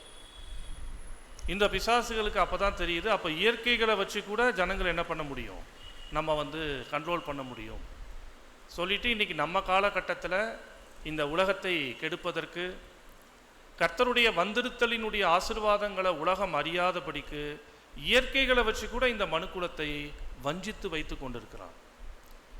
எனவே அப்படியாக இந்த விழுந்து போன தூதர்களுடைய ஜட்ஜ்மெண்ட் நம்ம காலத்தில் நடக்கிற போது, தேவன் ஒருவேளை ஒரு அறுவடையின் காலத்தில் அவருடைய பாத்திரங்களை, அவருடைய கருவிகளை எடுத்து பயன்படுத்துகிறார் என்றால், அவர் செய்யக்கூடிய அந்த ஒழுங்கின் வழிமுறைகள் மிக அவசியம். ஏனென்றால் பிசாசுகள் கூட நயவஞ்சகமாய் செயல்பட முடியும். அதுபோல பிசாசுகளின் நயவஞ்சகத்துக்குள்ள நாம் சிக்காமல் இருக்கணும்னா ஆதிகால சபையில் காணப்பட்ட சபைகளுக்குள் இருந்த இந்த ஒழுங்கு கடைபிடிக்கிறது என்றைக்குமே சேஃப். இன்னும் ஒரு ஆச்சரியம் இருக்குது. இதே வசனத்தில் உங்களால் ஏதாவது ஃபைன் பண்ண முடியுதா, கண்டுபிடிக்க முடியுதா? ஏன்னா வேத மாணவர்கள் ஐக்கியத்தில் ஒரு தேர்தல் பற்றின சத்தியத்தில் 2 கொரிந்தியர் 8ஆம் அதிகாரம் 19வது வசனம் ஒரு ஆழ்ந்த அர்த்தத்தை கொடுக்கக்கூடியது. இந்த வசனத்தில் அப்போஸ்தலன் பவுல் வெறும் தீத்துவம் மட்டும் அவர் குறிப்பிடலை. ஒருவேளை தமிழ் மொழிபெயர்ப்பில் அவன் சபைகளால் தெரிந்து ஏற்படுத்தப்பட்டவனாயும் இருக்கிறான்னு இருக்கு. ஆனால் இதே வசனத்தை நம்ம இங்கிலீஷில் பார்க்கும்போது ஸ்லைடில் வரும். 2 கொரிந்தியர் 8:19 but who was also chosen of the churches. அந்த ஆல்சோன்ற வார்த்தை வருது பாருங்க. இந்த வார்த்தை தமிழில் கிடையாது. அப்போ ஆல்சோனா என்ன எழுதுறார் அப்போஸ்தலன் பவுல்? அவன் கிடையாது, அவனும் கூட. அப்ப அவனும் கூட சபையால் தெரிந்து ஏற்படுத்தப்பட்டவன்னு சொல்றார்னா அந்த இடத்துல அப்போஸ்தலன் பவுல் யாரையும் நினைச்சுக்கிட்டாரு? தன்னையும் நினைச்சுக்கிட்டார். ஸோ அப்போ அப்போஸ்தலன் பவுல் அவர்கள் ஒரு அப்போஸ்தலனாக அவர் சார்ந்திருக்கிற ஐக்கியத்திலிருந்து வெளியில் போகும்போது ஆக்சுவலி அவர்களை வெளியில் அனுப்புனது யார்? ஊழியத்துக்காக மற்ற வேலைகளுக்காக அனுப்புனது யாருன்னா அவங்க சார்ந்திருக்கிற ஐக்கியம். பவுலையும் பர்னபாவையும் நான் அழைத்த ஊழியத்திற்காக பிரித்து விடுங்கள் என்று தேவ ஆவியானது திருவுளம் பற்றியது. அப்போஸ்தலர் 13ஆம் அதிகாரத்தில் வசனம் இருக்கு. எப்படி தேவாவி திருவுளம் பற்றி இருக்கும்? இதெல்லாம் இதற்கு முன்றைய வாய்ப்பில் உங்கள் மத்தியில் எலெக்ஷன் பாடம் எடுக்கும்போது நாமளே பேசியிருக்கோம். எப்படி திருவுளம் பற்றி இருக்குன்னா சபையாருக்கு வருது அந்த ஏகோபித்த கருத்து. ஏன்னா எல்லாருக்குள்ளேயும் பரிசுத்த ஆவி இருக்குல்ல, அன்னைக்கு ஊழிய வேலைகள் நிறையா இருக்குல்ல. அப்போ நம்ம ஐக்கியத்திலேருந்து யார் அனுப்பலான்னு சொல்லும்போது பவுலையும் பர்னபாவையும் அனுப்பலாம். இதுதான் தேவ ஆவியினுடைய திருவுளம் பற்றியது. அப்போது பவுல் அவர்கள் பொதுவான ஊழிய பாதைகளுக்குள்ள வந்தபோது அவன் சபையால் அனுப்பப்பட்டவர். இதுதான் அவர் கொரிந்து சபைக்கு சொல்றாரு, நான் எப்படி சபையால் அனுப்பப்பட்டவராக இருக்கிறேனோ அதே மாதிரி தீத்துவும் சபையால் அனுப்பப்பட்டவர். எவ்வளோ மாபெரும் சத்தியம்! ஸோ அப்போ அன்புக்குரியவர்களே, ஒரு சபையில் நடக்கிற ஊழியம் அல்லது எலெக்ஷன் எப்படி நடக்கணும், அதில் சில வழிமுறைகள் இருக்கு. அந்த வழிமுறைகளில் பிரதானமாக பார்க்குறோம், சபையாரின் வாக்குகள் பெற்று தான் ஒருத்தர் ஊழிய பாதைக்குள்ள வர வேண்டும். இதை புரியறதுக்கு தான் இவ்வளோ டீட்டெயில் பார்த்துருக்குறோம். இப்போ அடுத்த சில தகவல் பார்க்கலாம் வழிமுறைகள் விஷயத்தில். ரீப்ரின்ஸ் 5793 5793 தேர்ந்தெடுத்தல் காரியத்தில் மாற்ற முடியாத நிலையான விதிகளை நியமங்களை கொடுத்திட வேண்டும் என்ற எண்ணம் எங்களுக்கு இல்லை. பாருங்க சார், ரசல் அவர்கள் அவர் காலகட்டத்தில் எலெக்ஷன் சத்தியத்தை அவர் கொண்டு வந்தார். அப்படின்னா அவர் புதுசாக கொண்டு வரல, ஏற்கனவே பைபிளில் இருந்து மறைக்கப்பட்ட உண்மைகளை அவர் வெளியில் கொண்டு வந்தார். அப்படி கொண்டு வந்துட்டு அவரே என்ன சொல்றாரு, இந்த எலெக்ஷன் சபையில் எப்படி நடத்தப்படணும், என்னென்ன ஒழுங்குகள் தேர்தலில் பின்பற்றப்படணும், இதற்கு ஃபிக்ஸ்டாக ஸ்டாண்டர்டாக ஒரு நியதிகள் ஒரு சட்டத்தை கொண்டு வரணுன்ற எண்ணம் எங்களுக்கு கிடையாது. ஏன்னா பைபிளில் எலெக்ஷன் இப்படி தான் நடத்தணும்னு சொல்லி நமக்கு எந்த எழுத்துக்கள் அல்ல கிடையாது. பைபிளில் கைகள் தூக்கி என்பது வசனத்தில் பார்த்துட்டோம். முன்மொழிதல் நடத்திட்டு கேப் விட்டு அப்புறம் ஓட்டிங் நடத்தணும் எங்கே இருக்குது? முதல்ல மூப்பர்களை தேர்ந்தெடுத்துருங்க, அப்புறம் உதவிக்காரர்களை ஒரே ஷாட்டில் நாமினேஷன் எலெக்ஷன் வச்சு தேர்ந்தெடுத்துருங்க. எங்கே இருக்குது? புரியுதுங்களா? இந்த மாதிரி விஷயத்தை தான் இங்கே பார்க்குறோம். அதில் எந்த ஒரு ஃபிக்ஸடான ரூல்ஸை நியமிக்கணும் என்பது எங்கள் நோக்கம் அல்ல என்று சகோதரர் சொல்கிறார். அது மாத்திரமல்ல, வேற யாரும் அப்படியாக எந்த நியமனத்தை என்ன பண்ணிடவும் கூடாது, ஏற்படுத்திடவும் கூடாது. அதனால தான் நம்ம சபையில் எலெக்ஷனுக்கு முன்பு எலெக்ஷன் எப்போ வச்சுக்கலாம், எலெக்ஷன் யாரை வச்சு நடத்தலாம், நமக்கு எத்தனை மூப்பர்கள் தேவை, எத்தனை உதவிக்காரர்கள் தேவை, நாமினேஷனுக்கும் வாக்கெடுப்புக்கும் எவ்வளோ கேப் எடுத்துக்கலாம், இந்த எல்லா காரியம் யார் தான் முடிவெடுக்கணும்? சபை தான் முடிவெடுக்கணும்.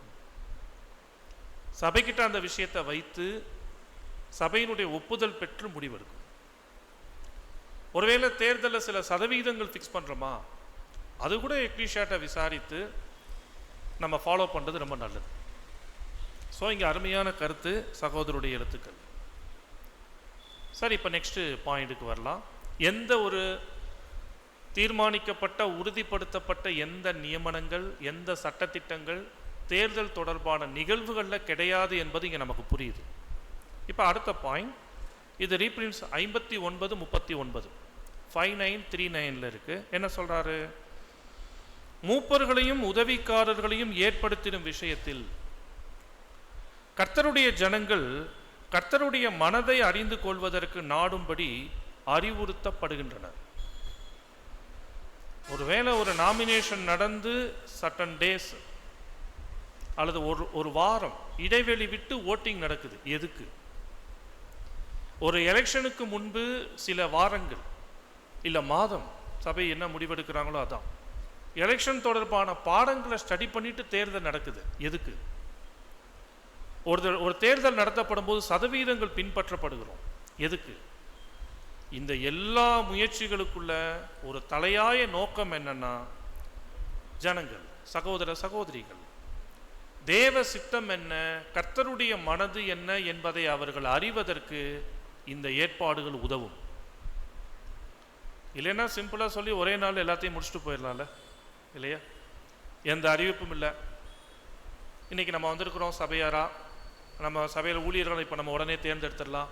நீங்கள் சொல்லுங்கள், யார் யாரை மூப்பரை தேர்ந்தெடுக்கிறீங்க சொல்லுங்கள் அப்படின்னு கேட்டு ஒரு பேர் எழுதி யார் யார் அதுக்கு ஆமோதிக்கிறீங்க, ரைட், ஆமோதிக்கிறீங்களா, ரைட். யார் யாரை உதவிக்காரராக தேர்ந்தெடுக்கிறீங்க, யார் யார் ஆமோதிக்கிறீங்க, முடிச்சுட்டு போய்கிட்டே இருக்கலாம்ல. நம்ம சிம்பிளாக முடிஞ்சிடல ஒரே மீட்டிங்கில்.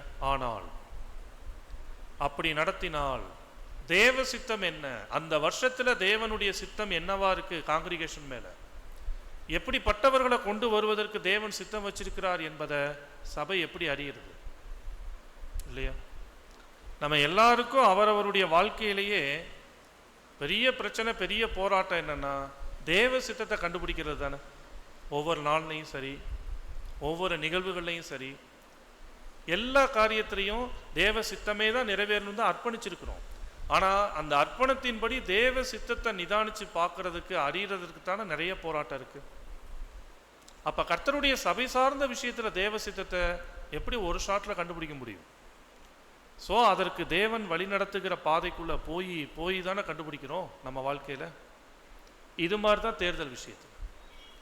அதனால் ஃபிக்ஸடாக இதுக்கு ரூல்ஸ் கிடையாது. ஆனால் கான்செப்ட் என்ன, காட்ஸ் வில் என்ன என்பதை சபையார் அறிந்து எலெக்ஷனில் காணப்படணும், பங்கெடுக்கணும்.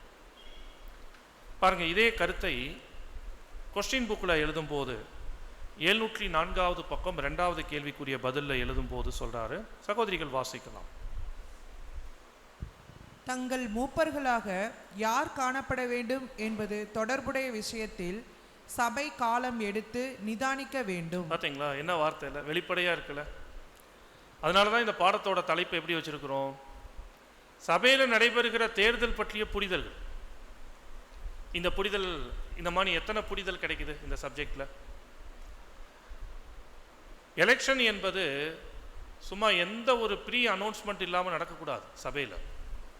சபையில் இருக்கிற ஒவ்வொரு சகோதர சகோதரிகளுக்கு தெரியணும், நம்ம ஐக்கியத்தில் ஊழியர்களுக்கான தேர்தலுக்குரிய காலம் போகுது, அதுக்கான ஜெபம் இருக்கணும், அதுக்கான சத்திய தியானம் இருக்கணும், அதற்கான நிதானங்கள் இருக்கணும். கவனத்தோடு வந்து தான் ஊழியர்களை தேர்ந்தெடுக்கணும். வெளிப்படையாகவே பிரதருடைய எழுத்துக்களில் பார்க்குறோம், சபை காலம் எடுத்து நிதானிக்க வேண்டும். அதனால தான் 1 மாசமா 2 மாசமா சபை என்ன முடிவெடுக்கிறோமோ அதற்கு தகுந்த மாதிரி அந்த எலெக்ஷன் சீசன். இப்போ இன்னைக்கு கூட நம்ம தொடர் பாடம் தானே பார்த்துருக்கணும் முறைப்படி. ஏன் எலெக்ஷன் பாடம் பார்க்குறோம்? இந்த மாதிரி கருத்துக்களினுடைய ஒரு ஃபாலோ, அதை நம்ம பின்பற்றுகிறோம், அதான் அர்த்தம். மீதி உள்ளது வாசிங்க. நீங்கள் கர்த்தரை பிரதிநிதித்துவம் பண்ணுகிறீர்கள் மற்றும் உங்களது வாக்கில் அவரை நீங்கள் பிரதிநிதித்துவம் பண்ணுகிறீர்கள். பார்த்தீங்களா, நம்ம பண்ற ஓட்டு இதான் நம்ம யோசனை, நம்ம கருத்து கிடையாது. யாரை ரெப்ரசன்ட் பண்றோம்? நம்ம கர்த்தரை ரெப்ரசன்ட் பண்றோம். கர்த்தர் தப்பு பண்ணுவாரா? தேவனிடத்துல ஏதாவது குறைகளை பார்த்துட முடியுமா? முடியாதுல. அப்ப தேவ ஆவியை பெற்றெடுக்கிற நமக்குள்ள வெறும் தேவ ஆவி இருந்தா மட்டும் பிரச்சனை இல்லை. நமக்குள்ள சுய ஆவி இருக்குல்ல, பழைய மனுஷன் இருக்கிறார்ல, அப்போது அந்த பழைய மனுஷனு சுய ஆவி வெளிப்படாதபடிக்கு காட் ஸ்பிரிட்டில் நம்ம லீட் பண்ணப்படணும், வழி நடத்தப்படணும். எனவே இதற்கெல்லாம் நமக்கு காலம் தேவை, சில நாட்கள் தேவை, சில வாரங்கள் தேவை. ஸோ இது நல்ல பாயிண்ட். ஒரு எலெக்ஷன் என்பது நேரடியாக நமக்கு சட்டத்திட்டங்கள் இல்லை என்றாலும் நம்ம காலத்தில் போய்கொண்டிருக்கிற எலெக்ஷன் தொடர்பான ஒழுங்குகளுக்கு இதுதான் காரணம். நெக்ஸ்ட் ஸ்லைடு வந்துட்டிங்கன்னா அங்கே ஒரு நல்ல தகவல் இருக்குது. இது ரீப்ரிண்ட்ஸ் 5939 இருக்குது. சபை சகோதரில் ஒருவரை உதவிக்காரனாகவோ அல்லது மூப்பனாகவோ வாக்களித்து தேர்ந்தெடுக்கும் காரியமானது அந்நபர் தேவனால் காண்பிக்கப்பட்டுள்ளதான அவ்வூழியத்திற்கு தகுதிகளை உடையவராய் இருக்கிறார் என்று அவர்கள் நம்புவதை சுட்டி காட்டுது. சும்மா கிடையாது, இவர் எனக்கு பிடிக்குங்க அதனால கை தூக்குறேன், இவர் எனக்கு பிடிக்காது அதனால நான் கை தூக்க மாட்டேன், இதெல்லாம் கிடையாது. அது சுய ஆவி. இவர் இந்த காங்கிரிகேஷனுக்கு ஆவிக்குரிய வகையில் ஊழியம் பண்ணுவதற்கு இவர் தேவனால் ஏற்படுத்தப்படுகிறவர். அப்படிப்பட்ட ஒரு உணர்வு, ஒரு ஃபீல் எனக்கு இருக்கு, அதனால நான் அவருக்கு என்ன பண்றேன், கை தூக்குறேன். எவ்வளோ பெரிய பயபக்திக்குரிய விஷயம். ஸோ அப்போ இதை சொல்றார். இது வெறும் மூப்பருக்கு மட்டும் கிடையாது, உதவிக்காரர் ஊழியம் கூட சபை சார்ந்த பயபக்திக்குரிய ஊழியம். பல நேரம் எலெக்ஷனில் மூப்பருக்குரிய ஊழியம் ரொம்ப நல்லா பயபக்தியோடு போகும். உதவிக்காரருடைய ஊழியத்தில் ஜனங்கள் ரொம்ப கேஷுவலாக ஆகிடுவோம். ஒரு நாமினேட் பண்ணும்போது இஷ்டத்துக்கு அநேகரை நாமினேட் பண்ணி விடுறது உதவிக்காரராக. ஆனால் அன்புக்குரியவர்களே, மூப்பருக்குரிய ஊழியமும் சரி, உதவிக்காரருக்குரிய ஊழியமும் சரி, பயபக்திக்குரியது. எந்த அளவுக்கு மூப்பருக்குரிய ஊழியத்தில் ஒரு பயபக்தியின் ஈடுபாடை காட்டுகிறோமோ அதே ஈடுபாடு உதவிக்காரருடைய ஊழியத்திலையும் சபை காட்டும். எனவே தேர்ந்தெடுக்கப்படுகிற நபர் தேவனுடைய ஊழியத்தை செய்வதற்கு அவர் தகுதி உடையவர் என்பதின் வெளிப்பாடு தான் சகோதரர்கள் சகோதரிகள் நாம ஒருத்தருக்கு வாக்கு செலுத்தும் போது காட்டுகிறோம். பாருங்க எவ்வளவு சீரியஸ்னஸ். எதுக்கு சில ஒழுங்குகள் நம்ம ஃபாலோ பண்ணிட்டு இருக்கிறோம் எலெக்ஷன்ல. நேரடியாக வசனம் இல்லையே, இதெல்லாம் எங்க இருக்கு கேட்டா நேரடியாக வசனம் இருக்கு, தகுதியானவரை தேர்ந்தெடுக்கும். அப்ப தகுதியானவரை தேர்ந்தெடுக்கிறது தேவ சித்தம். தேவ சித்தத்தை நாம் அறிவதற்கு நமக்கு டைம் தேவை, நாட்கள் தேவை, சத்திய தியானம் தேவை, தேவ ஆவியின் வழிநடத்துதல் தேவை. ஸோ இதற்காக தான் தேர்தலின் காலங்கள் அல்லது தேர்தலில் சில முறைமைகள் நம்ம ஃபாலோ பண்ணுறோம். சரி, அப்படி நம்ம ஃபாலோ பண்ணுற முறையில் சில மாதம் சில வாரம் பாடம் தியானிக்கிறதுக்குன்னே வச்சுட்டாலும் எடுத்தோன்னே எலெக்ஷனுக்குள்ளே வந்துடுறோமான கிடையாது. ஃபஸ்ட்டு நாமினேஷன் நடக்குது. எங்கே இருக்குது இந்த மாதிரி முன்மொழிதெல்லாம் நடத்தணும், நாமினேஷன் நடத்திட்டு தான் ஓட்டிங்குள்ளே போகணும், நமக்கு எங்கே இருக்குது? சரி, ஓகே, நாமினேஷன் நடத்தலாம். இன்றைக்கி உலகத்திலே பண்ணுறார் இல்லையா, அவர் போய் அவர் பேரை பதிஞ்சிக்கிறார், கேண்டிடேட்டாக பதிஞ்சிக்கிறார் தேர்தலுக்கு. அந்த மாதிரி வச்சுக்கிட்டாலும் கேப் எடுக்கிறோம் பாருங்க, ஒரு 1 வீக் இல்லை சில ஐக்கியத்தில் ஒரு சில நாட்களாவது கேப் எடுக்கிறாங்க மூப்பர்கள் விஷயத்தில். ஏன் பாருங்க, இப்போ யார் யார் எல்டர் ஆவான்றது நம்ம யாருக்கும் தெரியாது. சபையார் ஒவ்வொருத்தரும் ஜெபத்தோடு ஆயத்தமாகறாங்க. ஆனால் முன்மொழிதல் அப்படி நடக்கும்போது இப்போ ஒரு சில சகோதரர்களுக்கு சிலரை மனசில் இருக்கும் நாமினேட் பண்ணுவாங்க. அவங்களுக்கு மனசில் இல்லாத நபரை இன்னும் சிலர் பண்ணிடுவாங்க. அப்போ இதெல்லாம் டோட்டல் காங்கிரிகேஷனுக்கு தெரிய வருதா? இப்போ தெரிய வரும்போது சபையில் ஒரு சகோதரன் ஒரு சகோதரி அவங்களுக்கு மனசில் தோணுது, தேவ ஆவியில் வழிநடத்தப்பட்ட நபர்களை அவங்க முன்மொழிஞ்சிட்டாங்க. ஆனால் இன்னொருத்தர் இன்னும் சிலரை முன்மொழிஞ்சிருக்கிறாங்க. முன்மொழிஞ்சா இப்போ இவர் அனலைஸ் பண்ணி பார்க்கணும்ல, அவர் முன்மொழிஞ்சவருக்கு மட்டும்தான் நான் வாக்கு செலுத்துவேன்னு சொல்ல முடியுமா? முடியாதே. அப்போ மற்ற சகோதர சகோதரிகளால் முன்மொழியப்பட்டவரையும் இவங்க நிதானித்து பார்க்கணும் இல்லையா? இதற்கு தான் ஒரு நாமினேஷன் நிகழ்வுக்கும் ஓட்டிங் நிகழ்வுக்கும் இடையில நாட்கள் தேவை. வாசிக்கலாம். Question number 240. அதில் 2வது கேள்விக்குரிய பதில் சபையில் ஊழியம். எஸ், இதான்.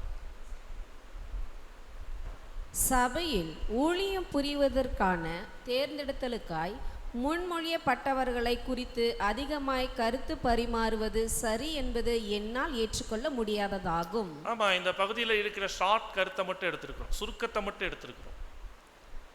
அப்ப முன்மொழிதலுக்கும் வாக்கெடுப்புக்கும் இடையில கேப் இருந்தால் தானே ஒருத்தரை பற்றி டிஸ்கஸ் பண்ணுவாங்க. ஆனால் அது செய்யக்கூடாதுன்னு சொல்கிறார். இது பொதுவாக அனௌன்ஸ் பண்ணுவாங்களே எக்லீஷியாவில். ஒருத்தர் நாமினேஷன் நடத்துகிறார் வைங்க உங்கள் சபைக்கு. நாமினேஷனை நடத்தி முடிச்சுட்டு அவர் என்ன சொல்வார், ஒருவேளை ஒரு வாரம் கழிச்சு எலெக்ஷனா, அது வரைக்கும் ஜெபத்தோடு அவருக்காக ஆயத்தமாகும். ஒருபோதும் முன்மொழியப்பட்டவரை பற்றி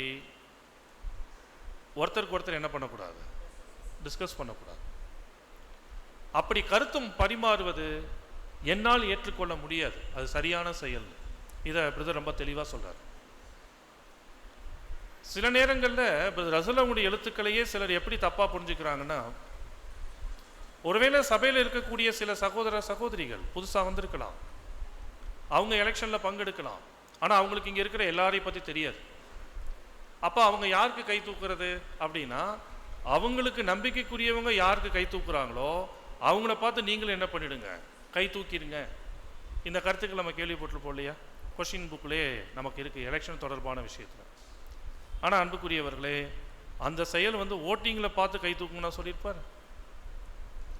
இப்போ ஓட்டிங்கில் அந்த மாதிரி பார்த்து கை தூக்குனா நல்லாவா இருக்கும்? எட்டி எட்டி பார்த்து யார் கை தூக்குறா அப்படின்னு பார்த்துட்டு கை தூக்குனா அதுக்கு பேர் தேவ ஆவியில் நடைபெறுகிற எலெக்ஷனே கிடையாது. அப்போனா ரசூல் அதை எதற்கு சொன்னார்னா, நாமினேஷனில் சொல்கிறார். ஒரு சகோதரனை யார் முன்மொழிகிறார் என்பது கூட கவனிக்கணும், அது கூட கவனிக்கப்படத்தக்கது. ஒருவேளை இப்போ நம்ம அவங்க ஐக்கியத்தில் புதுசாக வந்திருக்கிறோம், எனக்கு இங்கே இருக்கிற எல்லாரையும் தெரியாது, ஆனாலும் தேர்தலில் பங்கெடுக்கிற வாய்ப்பு எனக்கு கிடைச்சிருக்குன்னு வச்சுக்கோங்க. இப்போ ஒரு சகோதரருக்கு வாக்கெடுப்பு போதுன்னா அந்த சகோதரரை முன்மொழிஞ்சவர் வழிமொழிஞ்சவரை ஒருவேளை எனக்கு தெரியுதுன்னு வைங்க. அவர் சரியான ஆளாக இருந்தால், ஒரு சாட்சியுள்ள நபராக இருந்தால், நிச்சயமாக அவரால் முன்மொழியப்படுகிறவர் யாராக இருப்பார்? சாட்சியுள்ள நபராக இருப்பார். இதை பார்த்து தான் ரசூல் சொன்னார், அவர் யாரால் முன்மொழியப்பட்டிருக்கிறாரோ அது உங்களுக்கு ஒருவேளை அவங்க பழக்கமான ஆளாக இருந்தால், அவங்க உங்களுக்கு நம்பிக்கைக்குரியவங்களாக இருந்தால் அதை வச்சு கை தூக்கணும். ஆனால் ஒருபோதும் இந்த கருத்துக்களை எப்படி புரிஞ்சிக்க கூடாது, எலெக்ஷன் நடக்கும்போது நமக்கு தெரிஞ்சவங்க யாருக்கு கை தூக்குறாங்க, ரைட், இவர் கை தூக்குறாரா, நானும் தூக்கிடுறேன், இவர் கை தூக்கலையா, நானும் தூக்க மாட்டேன். நோ, இந்த வழிமுறை கிடையாது. ஸோ எப்பொழுதுமே ஒரு முன்மொழிதல் நிகழ்வு இருக்கணும், முன்மொழிதல் வழிமொழிதல். சில நாட்களுக்கு அப்புறம் எலெக்ஷன் நடக்கணும். இது இந்த ஆர்டிக்கிள் தெரிய வருது, இன்டைரக்டா, மறைமுகமாக. நேரடியாக என்ன தெரிய வருது, அந்த இடைப்பட்ட நாளில் முன்மொழியப்பட்டவரை பற்றி டிஸ்கஸ் பண்ணக்கூடாது. ஒருவேளை ஒரே குடும்பத்துக்குள்ளே இருக்கிறவங்க டிஸ்கஸ் பண்ணலாமா? நான் மற்ற சகோதர சகோதரர்கள்லாம் பேசுறது இல்லை, எங்கள் வீட்டுக்குள்ளே நாங்களே பேசிக்கிறோம். நீங்கள் யார் கை தூக்க போகிறீங்க, இவர் தூக்குவீங்களா தூக்க மாட்டீங்களா அப்படின்னு நம்ம பண்ணிக்கலாமா? நோ. ஒவ்வொரு அர்ப்பணிக்கப்பட்ட சகோதர சகோதரிகளும் ஜெபத்தில், அந்த இடைவெளி நாட்களில் ஜெபத்தில் தேவ சித்தத்தை அறிந்து தேவனுக்காக தேவனுடைய வழிநடத்துதல் பார்த்து தான் எலெக்ஷனில் பங்கெடுக்கணுமே ஒழிய, ஒரே குடும்பம் சார்ந்தவர்களாகவே இருந்துட்டாலும் சபை என்பது கர்த்தருடையது என்பதை மறக்கக்கூடாது. கொடுக்கப்பட்டிருக்கிற ஒழுங்குகள் தெய்வீக ஒழுங்குகள் என்பதை மறக்கக்கூடாது. தேவனுடைய கர்த்தருடைய பார்வை எப்பொழுதும் நம்ம மேலே இருக்கு அப்படின்றத மறக்கக்கூடாது. ஸோ இது ஒரு நல்ல தகவல். முன்மொழிதல் வழிமொழிதல் வச்சு பிற்பாடு தான் எலெக்ஷன் நடத்தப்படும். சரி, இப்போ எலெக்ஷன் நடத்துகிறோம், தேர்வாகிற சகோதரர்களை எந்த அடிப்படையில் இவர் தேர்வாயிட்டார்னு முடிவு பண்ணுறோம். சிலர் தேர்வாகலை, முன்மொழிதல் வழிமொழிதல் பெற்றவர், எதன் அடிப்படையில் அவர் தேர்வாகலன்னு முடிவு பண்ணுறோம். இந்த பாடம் ஆரம்பித்ததுலேருந்து கேட்ட எந்த கேள்விக்குமே நீங்கள் பதில் சொல்ல, ஒரே ஒரு கேள்விக்கு தான் ஒரு பிரதர் பதில் சொன்னாங்க. ஒருத்தர் எலெக்ட் ஆகிட்டார், ஒருத்தர் எலெக்ட் ஆகலை, எதை வச்சு டிசைட் பண்ணுறோம்? அவ்வளோதான், சதவிகிதத்தை வச்சு தான் டிசைட் பண்ணுறோம் இல்லையா? எவ்வளவு சதவிகிதம் வாங்கணும், இதுவும் ஒரு குழப்பம் தானே.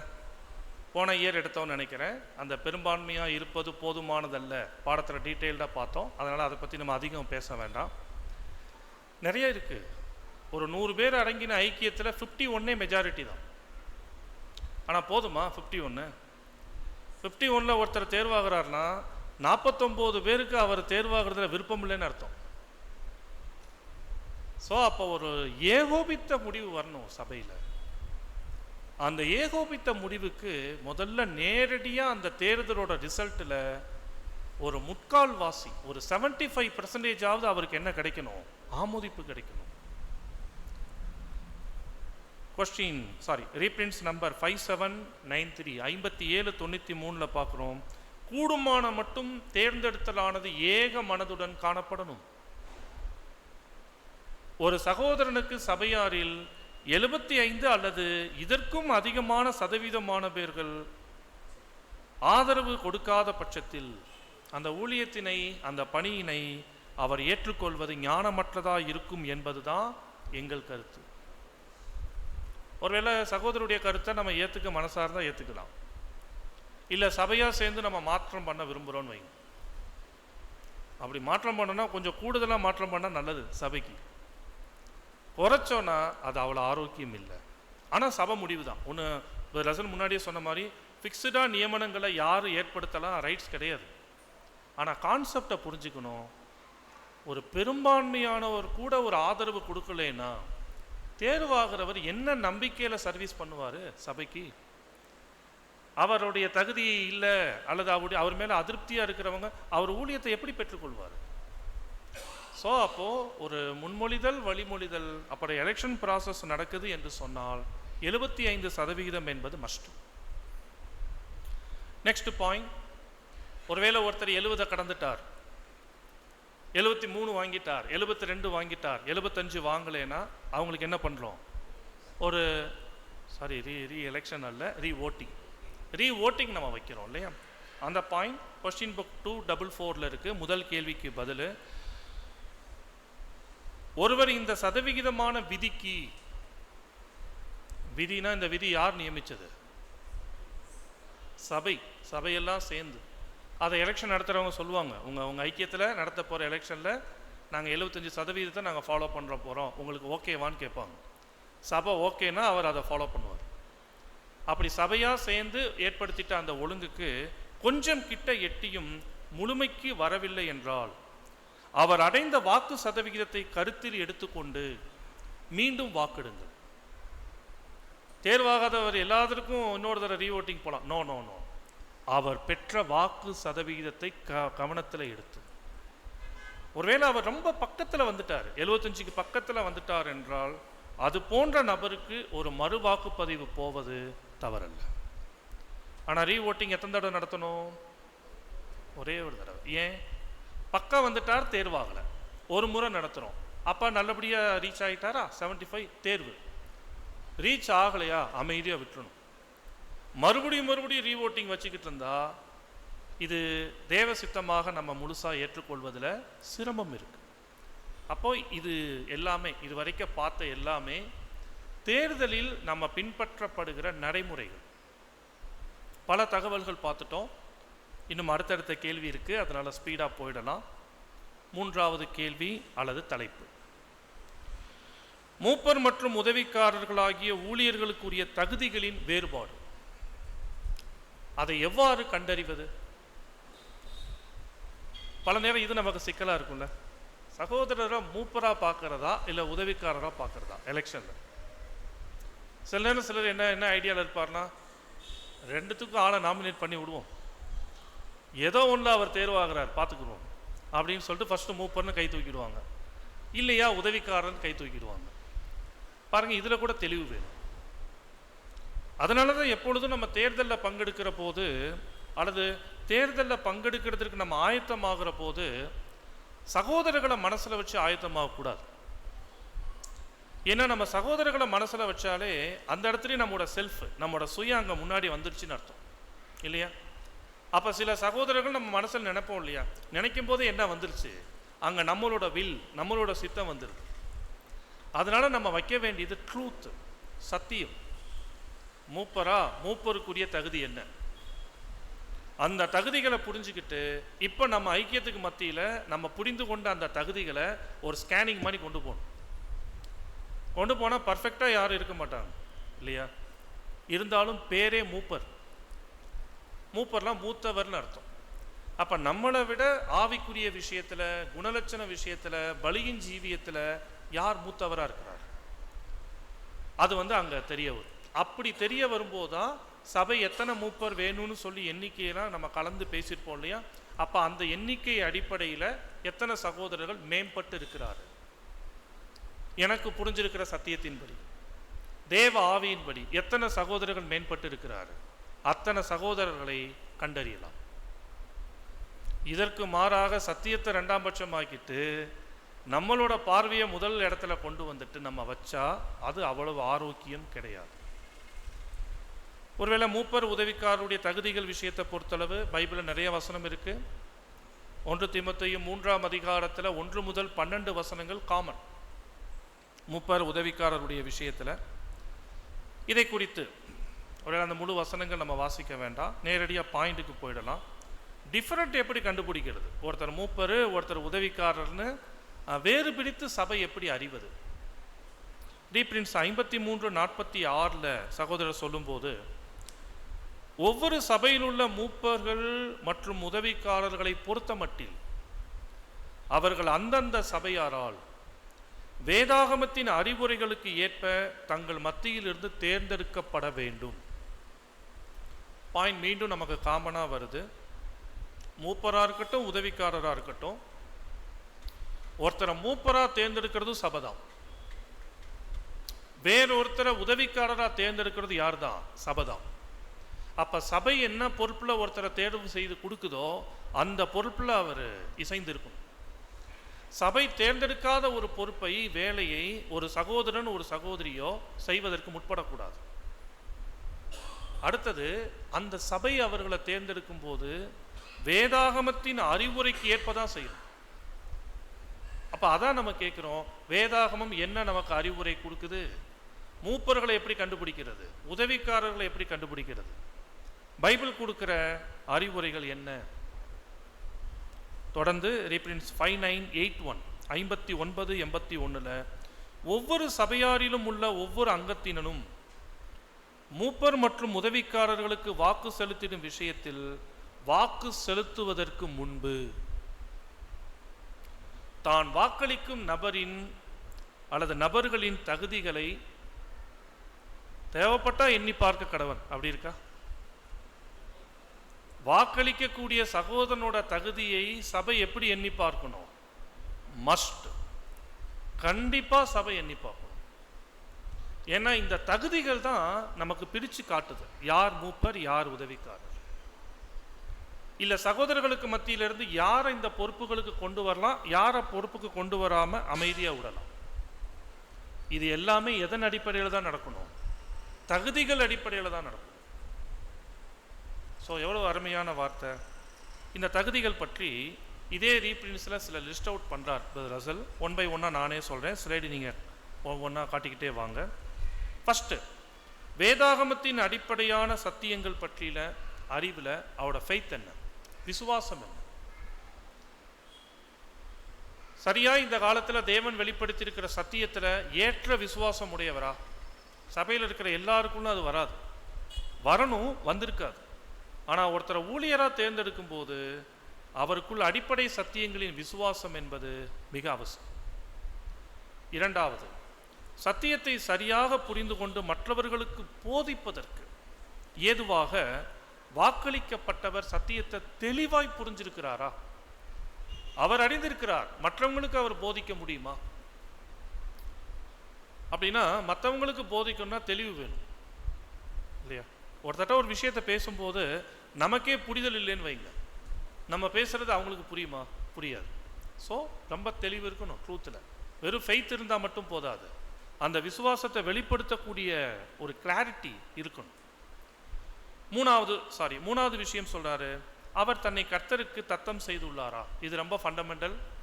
ஐக்கியத்துக்குள்ளே வரணும்னாலே இதை நம்ம ஃபாலோ பண்ணுறோம் நம்ம காலத்தில், அதனால இது ரொம்ப எளிதான பாயிண்ட். நான்காவது, உயர் நன்னெறி கொள்கைகள் அவரிடத்தில் வெளிப்படுகின்றதா? வாக்குறுதியின் உயர்வான கொள்கைகளுக்கு அவர் உடன்பாடு தெரிவிக்கிறாரா அல்லது இல்லையா? ஸோ அப்போ இந்த வார்த்தைகள் என்ன? உயர் நன்னெறி கொள்கைகள், வாக்குறுதிகள்னா காலை தியானம் திங்கக்கிழமையில வாசிக்கிறோம் பாருங்க. சகோதர சகோதரிகளோடு அவங்களோட பழக்கங்கள், பேச்சுக்கள், நடத்தைகள் எப்படி இருக்கணும், இதுக்கு நமக்கு ஒழுங்கு இருக்கு. ஒருவேளை அந்த காலை தியானத்தில் திங்கட்கிழமையினுடைய தியானங்கள் வாசிச்சோம்னா எ வாவ் அன்டு த லார்ட், தேவனிடத்தில் அல்லது கர்த்தரிடத்தில் ஒரு வாக்குறுதி இருக்கும். அந்த மாதிரி வாக்குறுதிக்கு உடன்பட்டவரா? இதெல்லாம் கூட தகுதி ஊழியர்களை தேர்ந்தெடுக்கும் போது. ஸோ பண்புக்குரியவர்களே, ஒரு மூப்பர் ஒரு உதவிக்காரர்கள் விஷயத்தில் தகுதிகள் என்பது மஸ்ட். இதை சொல்லிட்டு இப்போ பிரித்து காட்டுற விஷயங்கள் கவனிக்கலாம்.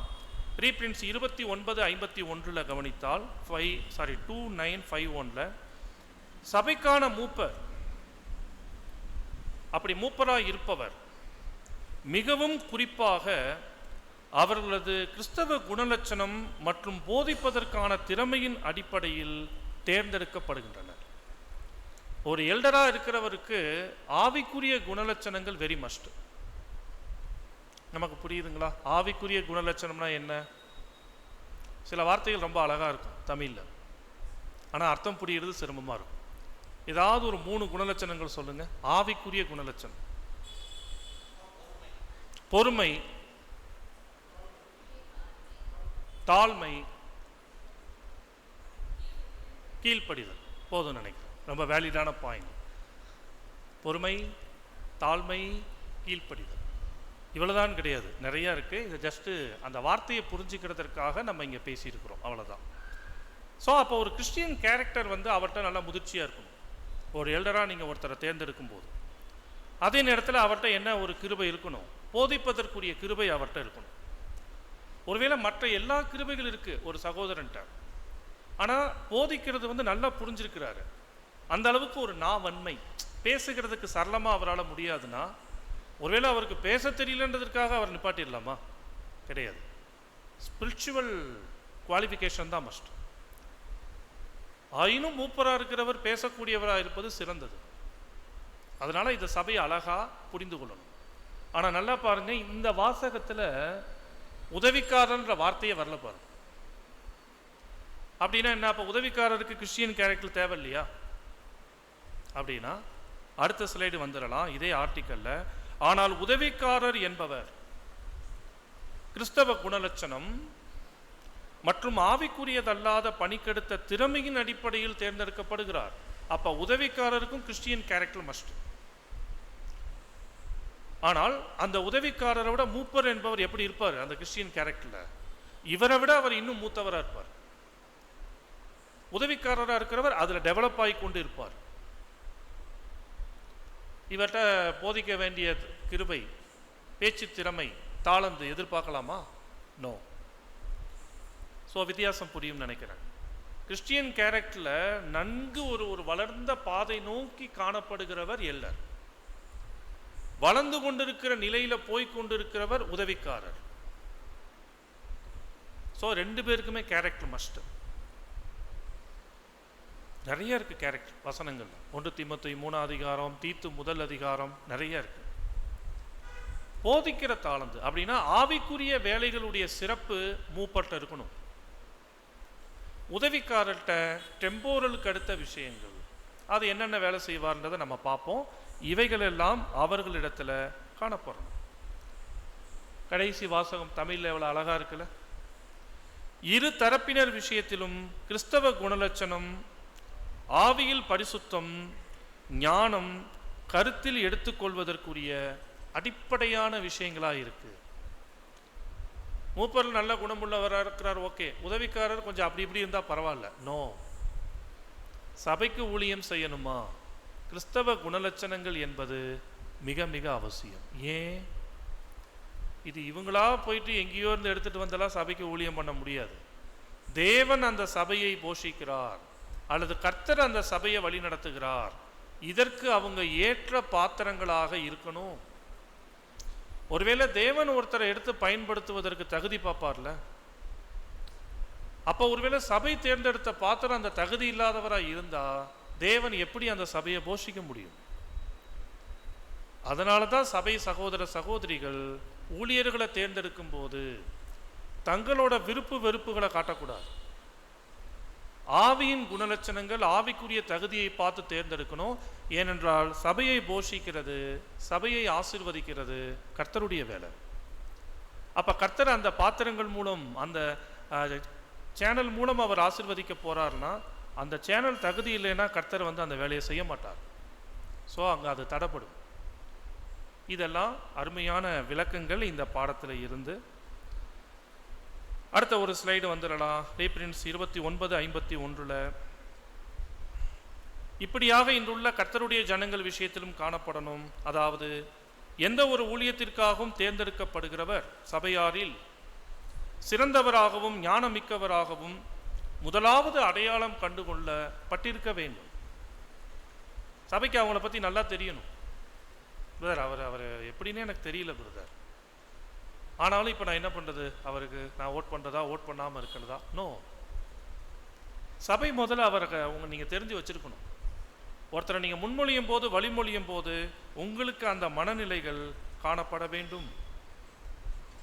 இது அடுத்த ஸ்லைடில் சொல்கிறாரு. 49:68 ரீப்ரின்ஸில், கர்த்தருடைய ஜனங்கள் அடங்கிய சபையார் மத்தியில் வெளிப்புறத்தில் மாத்திரம் போதகனுக்குரிய திறமைகளை பெற்றிருந்து, ஆனால் தனது அன்றாட ஜீவியத்தில் கர்த்தருக்கு முழுமையாய் அர்ப்பணம் பண்ணி உள்ளதற்கும் மாம்சத்தின்படி இல்லாமல் ஆவியின்படி நடக்க நாடுவதற்கும் சான்று பகராதவராய் காணப்படுகிற அல்லது காணப்படும் ஒருவர் மூப்பராகவோ உதவிக்காரராகவோ முன்மொழியப்பட்டிருப்பாரேயானால் அவர் மூப்பர் அல்லது உதவிக்காரர் என்னும் உயர் ஊழியங்களுக்கு நியமிக்கப்படுவதற்கு மிக ஆபத்தான நபராக கருதப்பட வேண்டும்.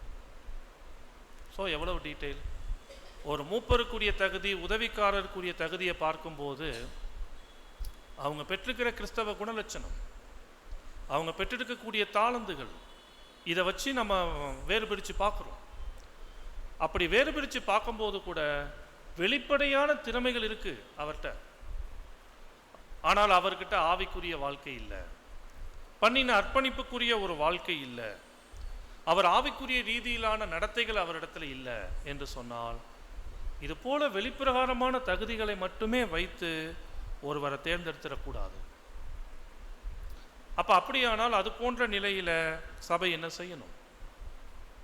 தொடர்ந்து இதனுடைய ஆர்டிக்கல் அடுத்த ஸ்லைடு 4968 எவ்வளவு சீக்கிரமாய் அவர் தனிமையில் விடப்படுகிறாரோ அவ்வளவுக்கு நலமாயிருக்கும். இப்படிப்பட்ட நபர்கள் அநேகர் ஊழியத்திற்கு முன் கொண்டு வரப்படும் போது அது அவர்களுக்கும் அவர்கள் ஊழியம் புரிய வேண்டிய சபைக்கும் அது பாதகமாய் அமையும். ஸோ தகுதியற்ற நபர்களை சபை ஊழிய பொறுப்புக்கு கொண்டு வந்தா யாரை கொண்டு வராங்களோ அந்த நபரோட ரட்சிப்புக்கு அது ஆபத்து. ரெண்டாவது, அவர் ஊழியம் பண்ணுகிற அந்த காங்கிரிகேஷனுக்கு ஆபத்து. ஸோ பண்புக்குரியவர்களே, மூப்பருக்கும் உதவிக்காரருக்கும் வித்தியாசம் இருக்கு. கிறிஸ்தவ குணலட்சண விஷயத்தில் அவர்கள் பெற்றிருக்கிற ஆவிக்குரிய தகுதிகள், திறமைகள் விஷயத்தில் வித்தியாசம் இருக்கு. இதெல்லாம் பார்த்து ஒரு முடிவுக்கு வரும்போது வெளிப்பிரகாரமான திறமை மட்டுமே இருக்கு, பண்ண அர்ப்பணிப்புக்குரிய வாழ்க்கை இல்லை என்றால் நோ. திறமைகளை பார்த்து எந்த நபரையும் பொறுப்பு ஸ்தானங்களுக்குள்ள வரக்கூடாது. ஸ்பிரிச்சுவல் குவாலிட்டி தான் ஃபர்ஸ்ட். தேவனோடு பண்ணின அர்ப்பணிப்பின் ஜீவியத்தில் அவருடைய வாழ்க்கை எப்படி இருக்கு, அவருடைய ஓட்டம் எப்படி இருக்கு, இதை சபை பார்க்கும். பாடத்தில் 4th 4வது கடைசி கேள்வி, சபையில் தேர்ந்தெடுக்கப்பட்ட மூப்பர்களுக்குரிய வேலை என்ன, உதவிக்காரர்களுக்குரிய வேலை என்ன? முதலாவது மூப்பருக்குரிய வேலைகள் விஷயத்தை பார்க்கலாம். கொஸ்டின் புக்கில் 519 முதல் கேள்விக்குரிய பதில், ஒரு இடத்தில் உள்ள கர்த்தருடைய ஜனங்கள் அடங்கின சபையார் அர்ப்பணிக்கப்பட்ட மற்றும் ஆவியில் ஜெனிப்பிக்கப்பட்டுள்ள ஒரு தேவனுடைய பிள்ளையை மூப்பராய் தேர்ந்தெடுக்கும் போதெல்லாம் சபையார் தங்களுடைய தெரிந்து கொள்ளுதலின்படி அல்லது தெரிந்து கொள்ளுதலின் வாயிலாக அந்த மூப்பர் திவ்ய வார்த்தைகளுக்கான ஊழியராய் இருக்கின்றார். சும்மா கிடையாது. ஒரு எல்டர்ஷிப்பில் சகோதரர்களை தேர்ந்தெடுக்கிறது, தேவன் சபையை போஷிக்கணும்னா அவங்கள தான் பயன்படுத்துவார். அப்படி பயன்படுத்தக்கூடியவர் அவர். எனவே சகோதரர்களை தேர்ந்தெடுக்கும் போது கவனமாக இருக்கும். ஒருவேளை மூப்பரை தேர்ந்தெடுத்துட்டோமா, சபையில் போதிக்கிற வேலை யாரோடது? மூப்பரோடது. ஆவிக்குரிய பணிகள், சபை சார்ந்த ஸ்பிரிச்சுவல் ஒர்க்கிலலாம் அந்த எல்டர்ஸ் தான் ஈடுபடுவார். வெளிப்படையாகவே இருக்கு, திவ்ய வார்த்தைகளை பேசக்கூடிய ஊழியர் அவர். சர்வன்ட் அவர், எல்டராக இருக்கிறவர். நெக்ஸ்ட் விஷயம் பார்க்குறோம். அதாவது தேவனுடைய வார்த்தைகளை, சத்தியங்களை பிரசங்கிப்பவராய், பரப்புவராய், பகிர்ந்தளிப்பவராய் அவர் இருக்கிறார். இதை சுட்டி காட்டக்கூடியதான் எல்டர்ஷிப், மூப்பருடைய பணி. 6th வால்யூமில் புது சிருஷ்டி ஒழுங்குமுறை அடிப்படையில் 965 965 என்ன வார்த்தை இருக்கு? மூப்பராவதற்கு தேவைப்படுகிறவைகளில் பெரும்பான்மையானவைகளோடு கூட போதக சாமர்த்தியமும் ஆவியின் கிருபைகளும் இருக்க வேண்டும். ஸோ அப்போ மீண்டும் புரிஞ்சுக்கணும், மூப்பருடைய வேலைகளில் பிரதானமானது அந்த ஐக்கியத்தை அவர் போஷிப்பார். இரண்டாவது வேலை அவங்க என்னெல்லாம் செய்வாங்க? 1 தீமோத்தேயு 5:17 1 தீமோத்தேயு 5ஆம் அதிகாரம் 17ஆம் வசனம் வாசிக்கலாம். நன்றாய் விசாரணை செய்கிற மூப்பர்களை விசேஷமாக திருவசனத்திலும் உபதேசத்திலும் பிரயாசப்படுகிறவர்களை இரட்டிப்பான கணத்திற்கு பாத்திரராக எண்ண வேண்டும். பார்த்தீங்களா? நன்றாய் விசாரணை செய்கிற மூப்பர், வெறும் போதிக்கிறவர் மட்டுமல்ல, சகோதர சகோதரிகளை விசாரிக்கிறது. ஒருவேளை ஹவுஸ் விசிட், இல்லை அவங்களுக்கு ஏதாவது ஒரு பிரச்சனைகள் என்றால், இல்லை அவங்ககிட்ட ஏதாவது விட முடியாத பலகீனங்கள் இருக்குன்னா, ஏன்னா வசனம் வெளிப்படையாக இருக்குல்ல, உங்களில் ஒருவன் வியாதிப்பட்டால் சபையின் மூப்பர்களை வரவழைப்பானா. அந்த வியாதி ஆவிக்குரிய வியாதி. எனவே அப்போ அந்த அளவுக்கு விசாரணை செய்கிற வேலைகளிலேயும் யாரோட பார்ட் இருக்கு? எல்டர். உதவிக்காரர் வரலாமா விசாரணை செய்கிற வேலையில்? இல்லை போதிக்கிற விஷயத்தில் வரலாமான்னா அதுக்கு நமக்கு நேரடியாக ஆதாரங்கள் அல்ல. ஒருவேளை உதவிக்காரரை டெவலப் பண்ணி உள்ளதற்காக அவர்கிட்ட இருக்கிற வெளிப்படுகிற சாட்சியை பார்த்து ஒருவேளை மூப்பர் அவருக்கு சில பயிற்சிகள் மாதிரி வாய்ப்புகள் தரலாம். ஆனால் மற்றபடி போதிக்கிற வேலையும் சரி, சபையை சகோதர சகோதரிகளை விசாரிக்கிற வேலையும் சரி, அது மூப்பரோட வேலை. இதெல்லாம் ஊழியத்தில் தேர்ந்தெடுக்கும் போது சபை புரிந்து செய்யும். நெக்ஸ்ட் ஒரு ஸ்லைடு இருக்கு. அதாவது உதவிக்காரரோட வேலைகளுக்கு முந்தின ஸ்லைடு.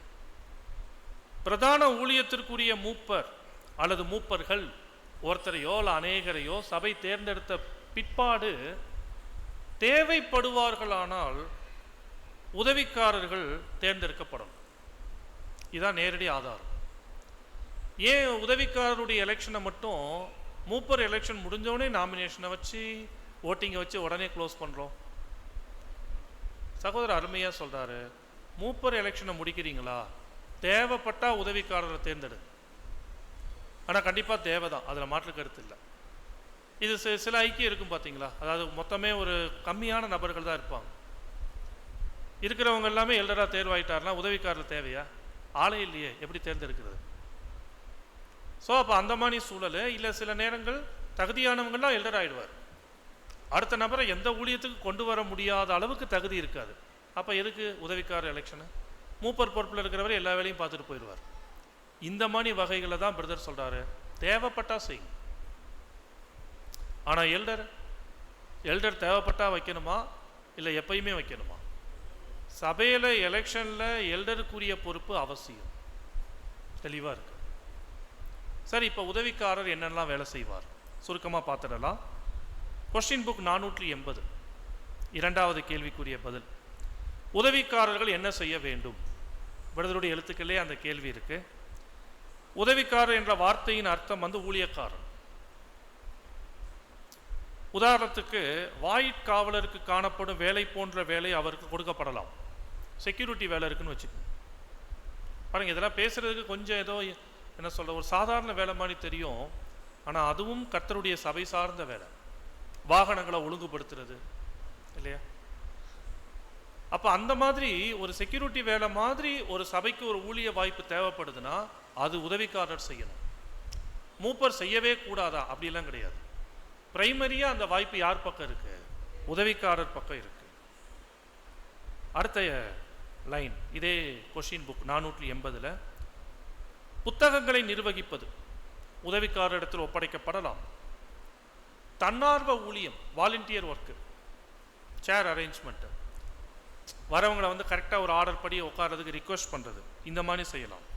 இந்த மாதிரி அநேக வேலைகள் உதவிக்காரரிடத்தில் ஒப்படைக்கப்படுவதற்கு வாய்ப்பு இருக்கு. இதெல்லாம் பேசிட்டு இதே ஆர்டிக்கல்ல அடுத்து பேசுறாரு, அவர்களால் நன்கு செய்ய முடிகிற குறிப்பிட்ட வேலைகளை அவர்களுக்கு கொடுங்கள். யாருக்கு? உதவிக்காரர். இத்தனை உதவிக்காரர் தேர்ந்தெடுக்கப்பட்டாங்களா? சபையில மூப்பரா இருக்கிறவர் சபை சார்ந்த உதவிக்காரர்கள் சம்பந்தப்பட்ட வேலை என்னென்ன இருக்கு அந்த வேலையை அவங்க கிட்ட கொடுக்கணும். அந்த வேலையும் மூப்பரை எடுத்துக்கிட்டார்னா ஆவிக்குரிய வேலை பாதிக்கப்படும். அதனால அப்படி தேர்ந்தெடுக்கப்பட்ட சகோதரர்கள் அவங்களால என்ன செய்ய முடியும், என்ன செய்ய முடியாது, இதை நிதானிச்சு பார்த்து அவர்களால் செய்ய முடிகிற வேலைகளை அவங்ககிட்ட கொடுக்கணும். ஒருவேளை தேர்ந்தெடுக்கப்படுகிற உதவிக்காரர்ல சிலருக்கு வாகனம் ஓட்ட தெரியாது. இப்போ அவர்கிட்ட போய் போக்குவரத்து வேலையை நீங்கள் பார்த்துக்கங்கன்னு கொடுக்க முடியுமா? கஷ்டம், ரொம்ப சிரமப்படுவார். அதை தான் பேர் சொல்கிறார், அவங்களால முடிந்த வேலைகளை அவங்க கிட்ட கொடுங்க. சொல்லிட்டு சொல்கிறாரு, தொழில் அதிபராய் காணப்படும் சகோதரர்கள் போதக சமர்த்தனா இல்லை என்றாலும் உதவிக்காரர்கள் என சில சமயம் பயன்படுத்தப்படலாம். உலகத்தில் தான் பெரிய பணக்காரரா அவங்களுக்கு ஒரு தனி மரியாதை. ஒருவேளை ஆவிக்குரிய தகுதிகள் இருக்கா என்ன எதெல்லாம் பார்க்க மாட்டாங்க. அவங்ககிட்ட எது இருக்கு, நல்ல வசதி வாய்ப்பு இருக்கு, ஒரு பெரிய பிஸ்னஸ் மேனாக இருக்கிறார் நினச்சிடுவாங்க. ஆனால் கர்த்தருடைய சபைக்குள்ள அப்படி அல்ல. தகுதிகள், ஆவிக்குரிய தகுதிகள் தான் முக்கியம். பெரிய தொழிலதிபராகவே அவர் இருந்துட்டாலும் அவரை மூப்பராக்கணும். நோ நோ நோ, தகுதி இருந்தால் ஆக்கணும். இல்லையா அவர் எந்த வேலைகளை யூஸ் பண்ணலாம்? உதவிக்காரருடைய வேலைகளில் அந்த தகுதிகள் அடிப்படையில் யூஸ் பண்ணலாம். நெக்ஸ்ட் ஒரு ஸ்லைட் நீங்கள் ஸ்கிப் பண்ணி பார்த்தீங்கன்னா கொஸ்டின் புக்கில் 473 உதவிக்காரருடைய ஊழியத்தை உண்மையாய் செய்பவர்கள் தங்களுக்கு நல்ல நிலைமையை அவங்க அடைவாங்க, சம்பாதித்து கொள்வாங்கன்னு பவுல் சொல்றாரு. என்ன வேலை? உணவின் விஷயத்திலோ வேறு ஏதாயிலும் விஷயத்திலோ விசாரிப்பதிலும் சேவிப்பதிலும் ஊழியர்கள் என உண்மையா இருப்பதின் மூலம். அப்படின்னா ஒரு உதவிக்கார ஊழியத்தை ஒருத்தர் நன்றா செஞ்சா அவர் அடுத்த முறை சபை மூப்பராக்குங்கன்னு சொல்றாரு. அப்பனா உதவிக்காரராக இருக்கும்போது அவர் என்ன வேலை செஞ்சிருப்பாரு? உணவின் விஷயம் சொல்றார். அப்ப அதுல இருந்தே தெரியுது, சபை சார்ந்த டெம்போரல் விஷயத்துல மாம்ச ரீதியான தேவைகள், உணவு, டீ, ஸ்நாக்ஸு, மற்ற சில காரியங்கள், இதெல்லாம் யார் சம்பந்தப்பட்ட ஊழியம்? உதவிக்காரர் சம்பந்தப்பட்ட ஊழியம். அந்த ஊழியங்களை அவர் சங்கடப்படாம இது தேவனுடைய ஊழியம் என்று நேர்மையா உண்மையா கமிட்மெண்டோட செய்யணும். அப்படி செஞ்சா இவரை பிற்காலத்தில் சபை யாரா பாருங்கன்னு சொல்றாங்க, ஒரு எல்டராகவே இவர்களை நீங்கள் கொண்டு போகலாம் என்று சொல்றார். ஸோ அன்புக்குரியவர்களே, நல்ல வார்த்தை உதவிக்காரருடைய ஊழியத்தில். இதவே ஆப்போசிட் ஆங்கிள்லையும் சொல்றார், நெகட்டிவ் டைரக்ஷன்லையும் சொல்றார். எப்படி? பழங்களையோ பாலையோ அல்லது வேறு ஏதாயிலும் உணவையோ பரிமாறுவதின் மூலம் சபையாருக்கு ஊழியம் புரிந்திட ஒரு ஊழியக்காரர் வெட்கப்படுவாரானால் அவர் உதவிக்காரராய் இருப்பதற்கு தகுதியற்றவர் மற்றும் மூப்பராய் இருப்பதற்கு தகுதியற்றவர் என்ற வார்த்தைக்கும் ஆபத்தானவர் என்ற வார்த்தைக்கு வித்தியாசம் இருக்கு. உதவிக்காரருடைய ஊழியம் செய்யறதற்கு ஒருத்தர் அப்படியே என்னைய போய் என்ன இந்த வேலையெல்லாம் செய்ய சொல்றீங்க, நான் யார் தெரியுமா, உலகத்தில் என்னை பற்றி கேட்டுப்பார் அப்படி சொன்னா உதவிக்காரர் ஊழியத்திற்கே ஒருத்தர் தகுதியற்றவர் ஆனார்னா மூப்பருடைய ஊழியத்திற்கு அவர் மிகவும் ஆபத்தானவராக மாறிடுவார். ஸோ அன்புக்குரியவர்களே, நம்ம தியானம், நம்ம பாடம், ஒரு மூப்பர் ஒரு உதவிக்காரர் என்ன வேலைகளை செய்யணும் என்கிற கருத்தோட ஏறத்தாழ இங்கே நம்ம முடிவுக்கு கொண்டு வரலாம். ஒருவேளை சப்ஜெக்டோட ஒரு ஃபைனல் டச் என்று சொன்னால் பெண் உதவியாளர். ஏன்னா இது ஒரு கேள்வியாக இருக்குல்ல நம்ம நாட்களில். டீக்கனஸ், டீக்கன் ஓகே, சகோதரர்கள். பெண் உதவியாளர்களை தேர்ந்தெடுக்கலாமான்னா தேர்ந்தெடுக்கக்கூடாது என்பதற்கு பைபிளில் எங்கேயுமே அப்படிப்பட்ட வார்த்தைகளோ வசனங்களோ கிடையாது. ஏன்னா 1 தீமோத்தேயு 3:11 அந்தபடியே ஸ்திரீகளும் அப்படின்னு வார்த்தை இருக்கு. அப்போ அந்தபடியேன்னு சொன்னால் மூப்பரை பேசிட்டு உதவிக்காரரை பேசிட்டு வர வசனத்தில் அந்தபடியே ஸ்திரீகள் என்று சொன்னால் பெண் உதவியாளர். 6th வால்யூமில் புது சிருஷ்டி ஒழுங்குமுறைமையும் தமிழ் மொழிபெயர்ப்பில் 965 பக்கத்தில் பேசும்போது உதவி செய்பவர்கள் என்று பொருள்பட அழைக்கப்படும் உதவிக்காரர்கள் ஸ்திரீயின் விஷயத்திலும் இதே முறை பின்பற்றப்பட வேண்டும். அவர்களுடைய நல் நடக்கை ஒரு குணாதிசயமாக எண்ணப்பட வேண்டும். எந்த வேலைக்கும் இவைகள் தேவைப்படலாம். ஸோ அப்போ சகோதரிகளை தேர்ந்தெடுக்கிறோமா உதவிக்காரரா, அவங்க நடத்தைகள் மிக மிக முக்கியம். சரி அன்புக்குரியவர்களே, ஆனால் இந்த பெண் உதவியாளர்களை பற்றி ரசல் அவர்களிடத்திலேயே ஒரு 2 ஸ்லைடு நீங்கள் ஸ்கிப் பண்ணி வந்தீங்கன்னா நிறைய பாடம் கேட்டிருப்பீங்க. கொஸ்டின் புக் 200, 200வது பக்கம். முதல் கேள்வியில் பிரதர்கிட்ட கேட்டாங்க, ஏதேனும் சூழ்நிலைகளுக்காக நீங்கள் பெண் உதவிக்காரர்களின் தேர்ந்தெடுத்தல் மற்றும் நியமனத்தை பரிந்துரைக்கின்றீர்களா? ஆம் என்றால் எந்த சூழ்நிலையின் போது? பாடத்தை நல்லா உற்று நோக்கணும். உதவிக்காரருடைய எலெக்ஷனே கூட தேவைப்பட்டா வைங்கன்னு தான் சொன்னார். எல்டர் அவசியம், உதவிக்காரர் சபைக்கு தேவைப்பட்டா வைங்க. அப்போ உதவிக்காரர்களுக்குள்ளேயே பெண் உதவியாளர்களை தேர்ந்தெடுக்கணும்னா அதை இன்னும் யோசிக்கணும். சபை தேவையா, அவசியமா? இதை எப்போ யோசிக்கணும்? திடீர்னு எலெக்ஷன் நடக்கும்போது நான் சகோதரி எக்ஸ் அவர்களை முன்மொழிகிறேன், நான் சகோதரி ஒய் அவர்களை முன்மொழிகிறேன். நோ. எலெக்ஷனுக்கு முன்பு சபையில் நடக்கக்கூடிய அலுவல் கூட்டத்தில் கலந்து சபையாக பேசணும். நம்ம ஐக்கியத்தில் ஒருவேளை பெண் உதவியாளர்கள் தேவைப்பட்டா சொல்லுங்கள். அதுக்கு சபையாருடைய ஆமோதிப்பு எவ்வளோ இருக்குன்னு பார்க்கணும், கவனமாக செய்யணும். ஏன்னா இப்போ ரசல்கிட்ட கேள்வி கேட்கும்போது அவர் என்ன பதில் சொல்லிட்டாரு? தற்போது புரூக்ளின் கூடாரத்தில் நாங்கள் பெண் உதவியாளர்கள் யாரையும் பெற்றிருக்கவில்லை. ஆனால் எலெக்ஷன் ரெகுலராக நடக்குது சபையில். யார் மட்டும் ரெகுலராக தேர்வு செய்யப்படுறதே கிடையாது? லேடி டீக்கன், பெண் உதவியாளர்கள். ஆனால் முன்னே பெற்றிருந்தோம் மற்றும் அவர்களை பெற்றிருந்தால் சில நன்மைகளும் எங்களுக்கு இருந்துச்சு. செய்வதற்கு அவர்களுக்கு ஏதாகிலும் இருந்தால் அல்லது அந்த வேலைக்கு நபர்கள் பொருத்தமானவர்களாக இருந்தால் தவிர மற்றபடி வெறுமனே பெண் உதவியாளர்களை பெற்றிருப்பதில் எந்த பயனும் இல்லை. எனவே அப்போ ஒரு சகோதரிகளை தேர்ந்தெடுக்கிற விஷயத்தில் காரணம் வேணும். காரணம் என்ன சொல்லலாம்? எக்லீஷாவை ரெடி பண்ணும்ல, கூட்டி க்ளீன் பண்ணி ரெடி பண்ணும். இன்னும் சின்ன சின்ன சகோதரிகளே செய்யக்கூடிய வேலைகள் இருக்கலாம். Very simple. அந்த வேலைகளை அவர்களை தேர்ந்தெடுத்து தான் அவங்கக்கிட்ட கொடுத்து செய்ய சொல்லணுமா என்ன? தேர்ந்தெடுத்து கொடுத்து செய்யணும்னா அப்போ மற்ற சகோதரிகளும் அவங்க சப்போர்ட் பண்ணுறாங்க இல்லையா அந்த ஊழியத்தில்? ஒருவேளை தேர்ந்தெடுக்கப்படலைன்னு வைங்க, பெண் உதவியாளர்களா ஒரு 5-6 சகோதரிகள் சேர்ந்து கூட்டா சபைக்கு அவங்க சர்வீஸ் பண்ணிட்டு இருக்கிறாங்க, ஊழியம் பண்ணிட்டு இருக்கிறாங்க. எலெக்ஷன் வச்சதில் ஒருவேளை 2 பேர் தேர்வாயிட்டார். அப்படின்னா இப்போ 4 பேர் அந்த ஊழியத்தில் தொடர்ந்து சப்போர்ட் பண்ணுறதுக்கு அவங்க யோசிப்பாங்கல்ல, ஒரு தாக்கம் வரும்ல. இதுதான் பிரதர் ரசல் அடுத்த ஸ்லைடில் எழுதுறாரு. டீக்கனஸ் என்னும் வார்த்தை பெண் ஊழியர்கள் என்னும் அர்த்தத்தினை கொடுக்குது. ஒருவேளை உங்கள் சபை மத்தியில் ஒரு சகோதரி யாராவது நோய்வாய்ப்பட்டிருக்கிறாங்க, அவங்களுக்கு வேற எந்த ஆதரவு இல்லை, இது ஒரு காரணம். அப்படி ஒரு காரணம் இருந்துச்சுன்னா, சகோதரிகள் இருந்து தான் அந்த இடத்துல சேவை செய்ய முடியும்னு காரணம் இருந்துச்சுன்னா தாராளமாக யாரை தேர்ந்தெடுங்க? பெண் உதவியாளர்களை தேர்ந்தெடுங்க. சொல்லிட்டு கூடவே சொல்லிட்டார் இன்னொரு வார்த்தை, இது அவங்க தேர்ந்தெடுத்து தான் செய்யணும்லாம் கிடையாது. தேர்ந்தெடுத்தோ தேர்ந்தெடுக்காமலேயோ சில சகோதரிகளை அந்த சேவை செய்வதற்கு என்று நாம் அவர்களிடத்துல அந்த ஊழியத்தை கொடுக்கலாம். நெக்ஸ்ட் ஸ்லைடு மாற்றிடுங்க. இதில் தான் வரும். இம்மாதிரியான ஊழியங்களை சகோதரிகள் பெண் உதவிக்காரர்கள் என தேர்ந்தெடுக்கப்பட்டோ அல்லது தேர்ந்தெடுக்கப்படாமலோ செய்திடலாம்.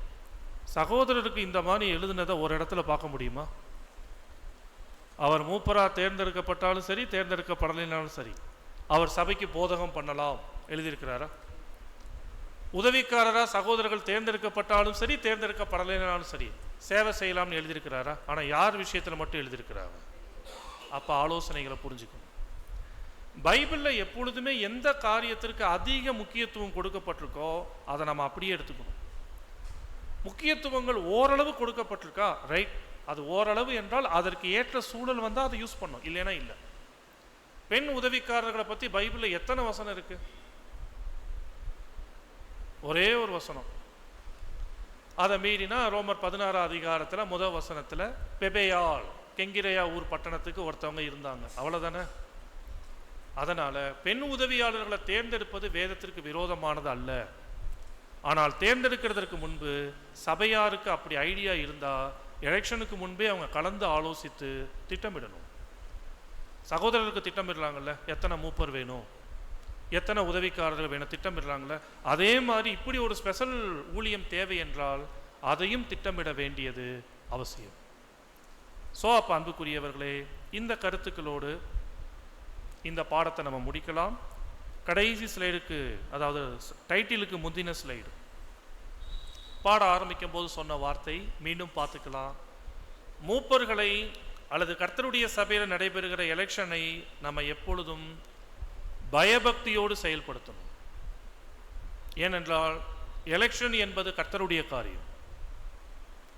இதை எலெக்ஷனுக்கு முன்பு நடத்தக்கூடியவர்கள் சபைக்கு சொல்ல வேண்டியது அவசியம். ஸோ இந்த கருத்தை வச்சு ஆரம்பித்தோம், பல தகவல்கள் பார்த்துட்டோம். தேவ கிருபையில் இந்த அனைத்து வார்த்தைகள், இன்னும் இது போல் எவ்வளவோ சத்திய கருத்துக்கள் இருக்குது, அது அனைத்தையும் மனதில் நிறுத்தி ஜெபத்தோடு ஆயத்தமாகி தேவ சித்தத்தின்படி உங்கள் ஐக்கியத்திற்கான ஊழியர்களை தேர்வு செய்யக்கூடிய எலெக்ஷனை நீங்கள் எதிர்கொள்ளுமாறு அன்போடு கேட்டுக்கொண்டு இந்த பாடத்தினை நாம் நிறைவு செய்கிறோம். தேவன் தாமே இந்த வார்த்தைகளை ஆசீர்வதிப்பாராக. ஆமென்.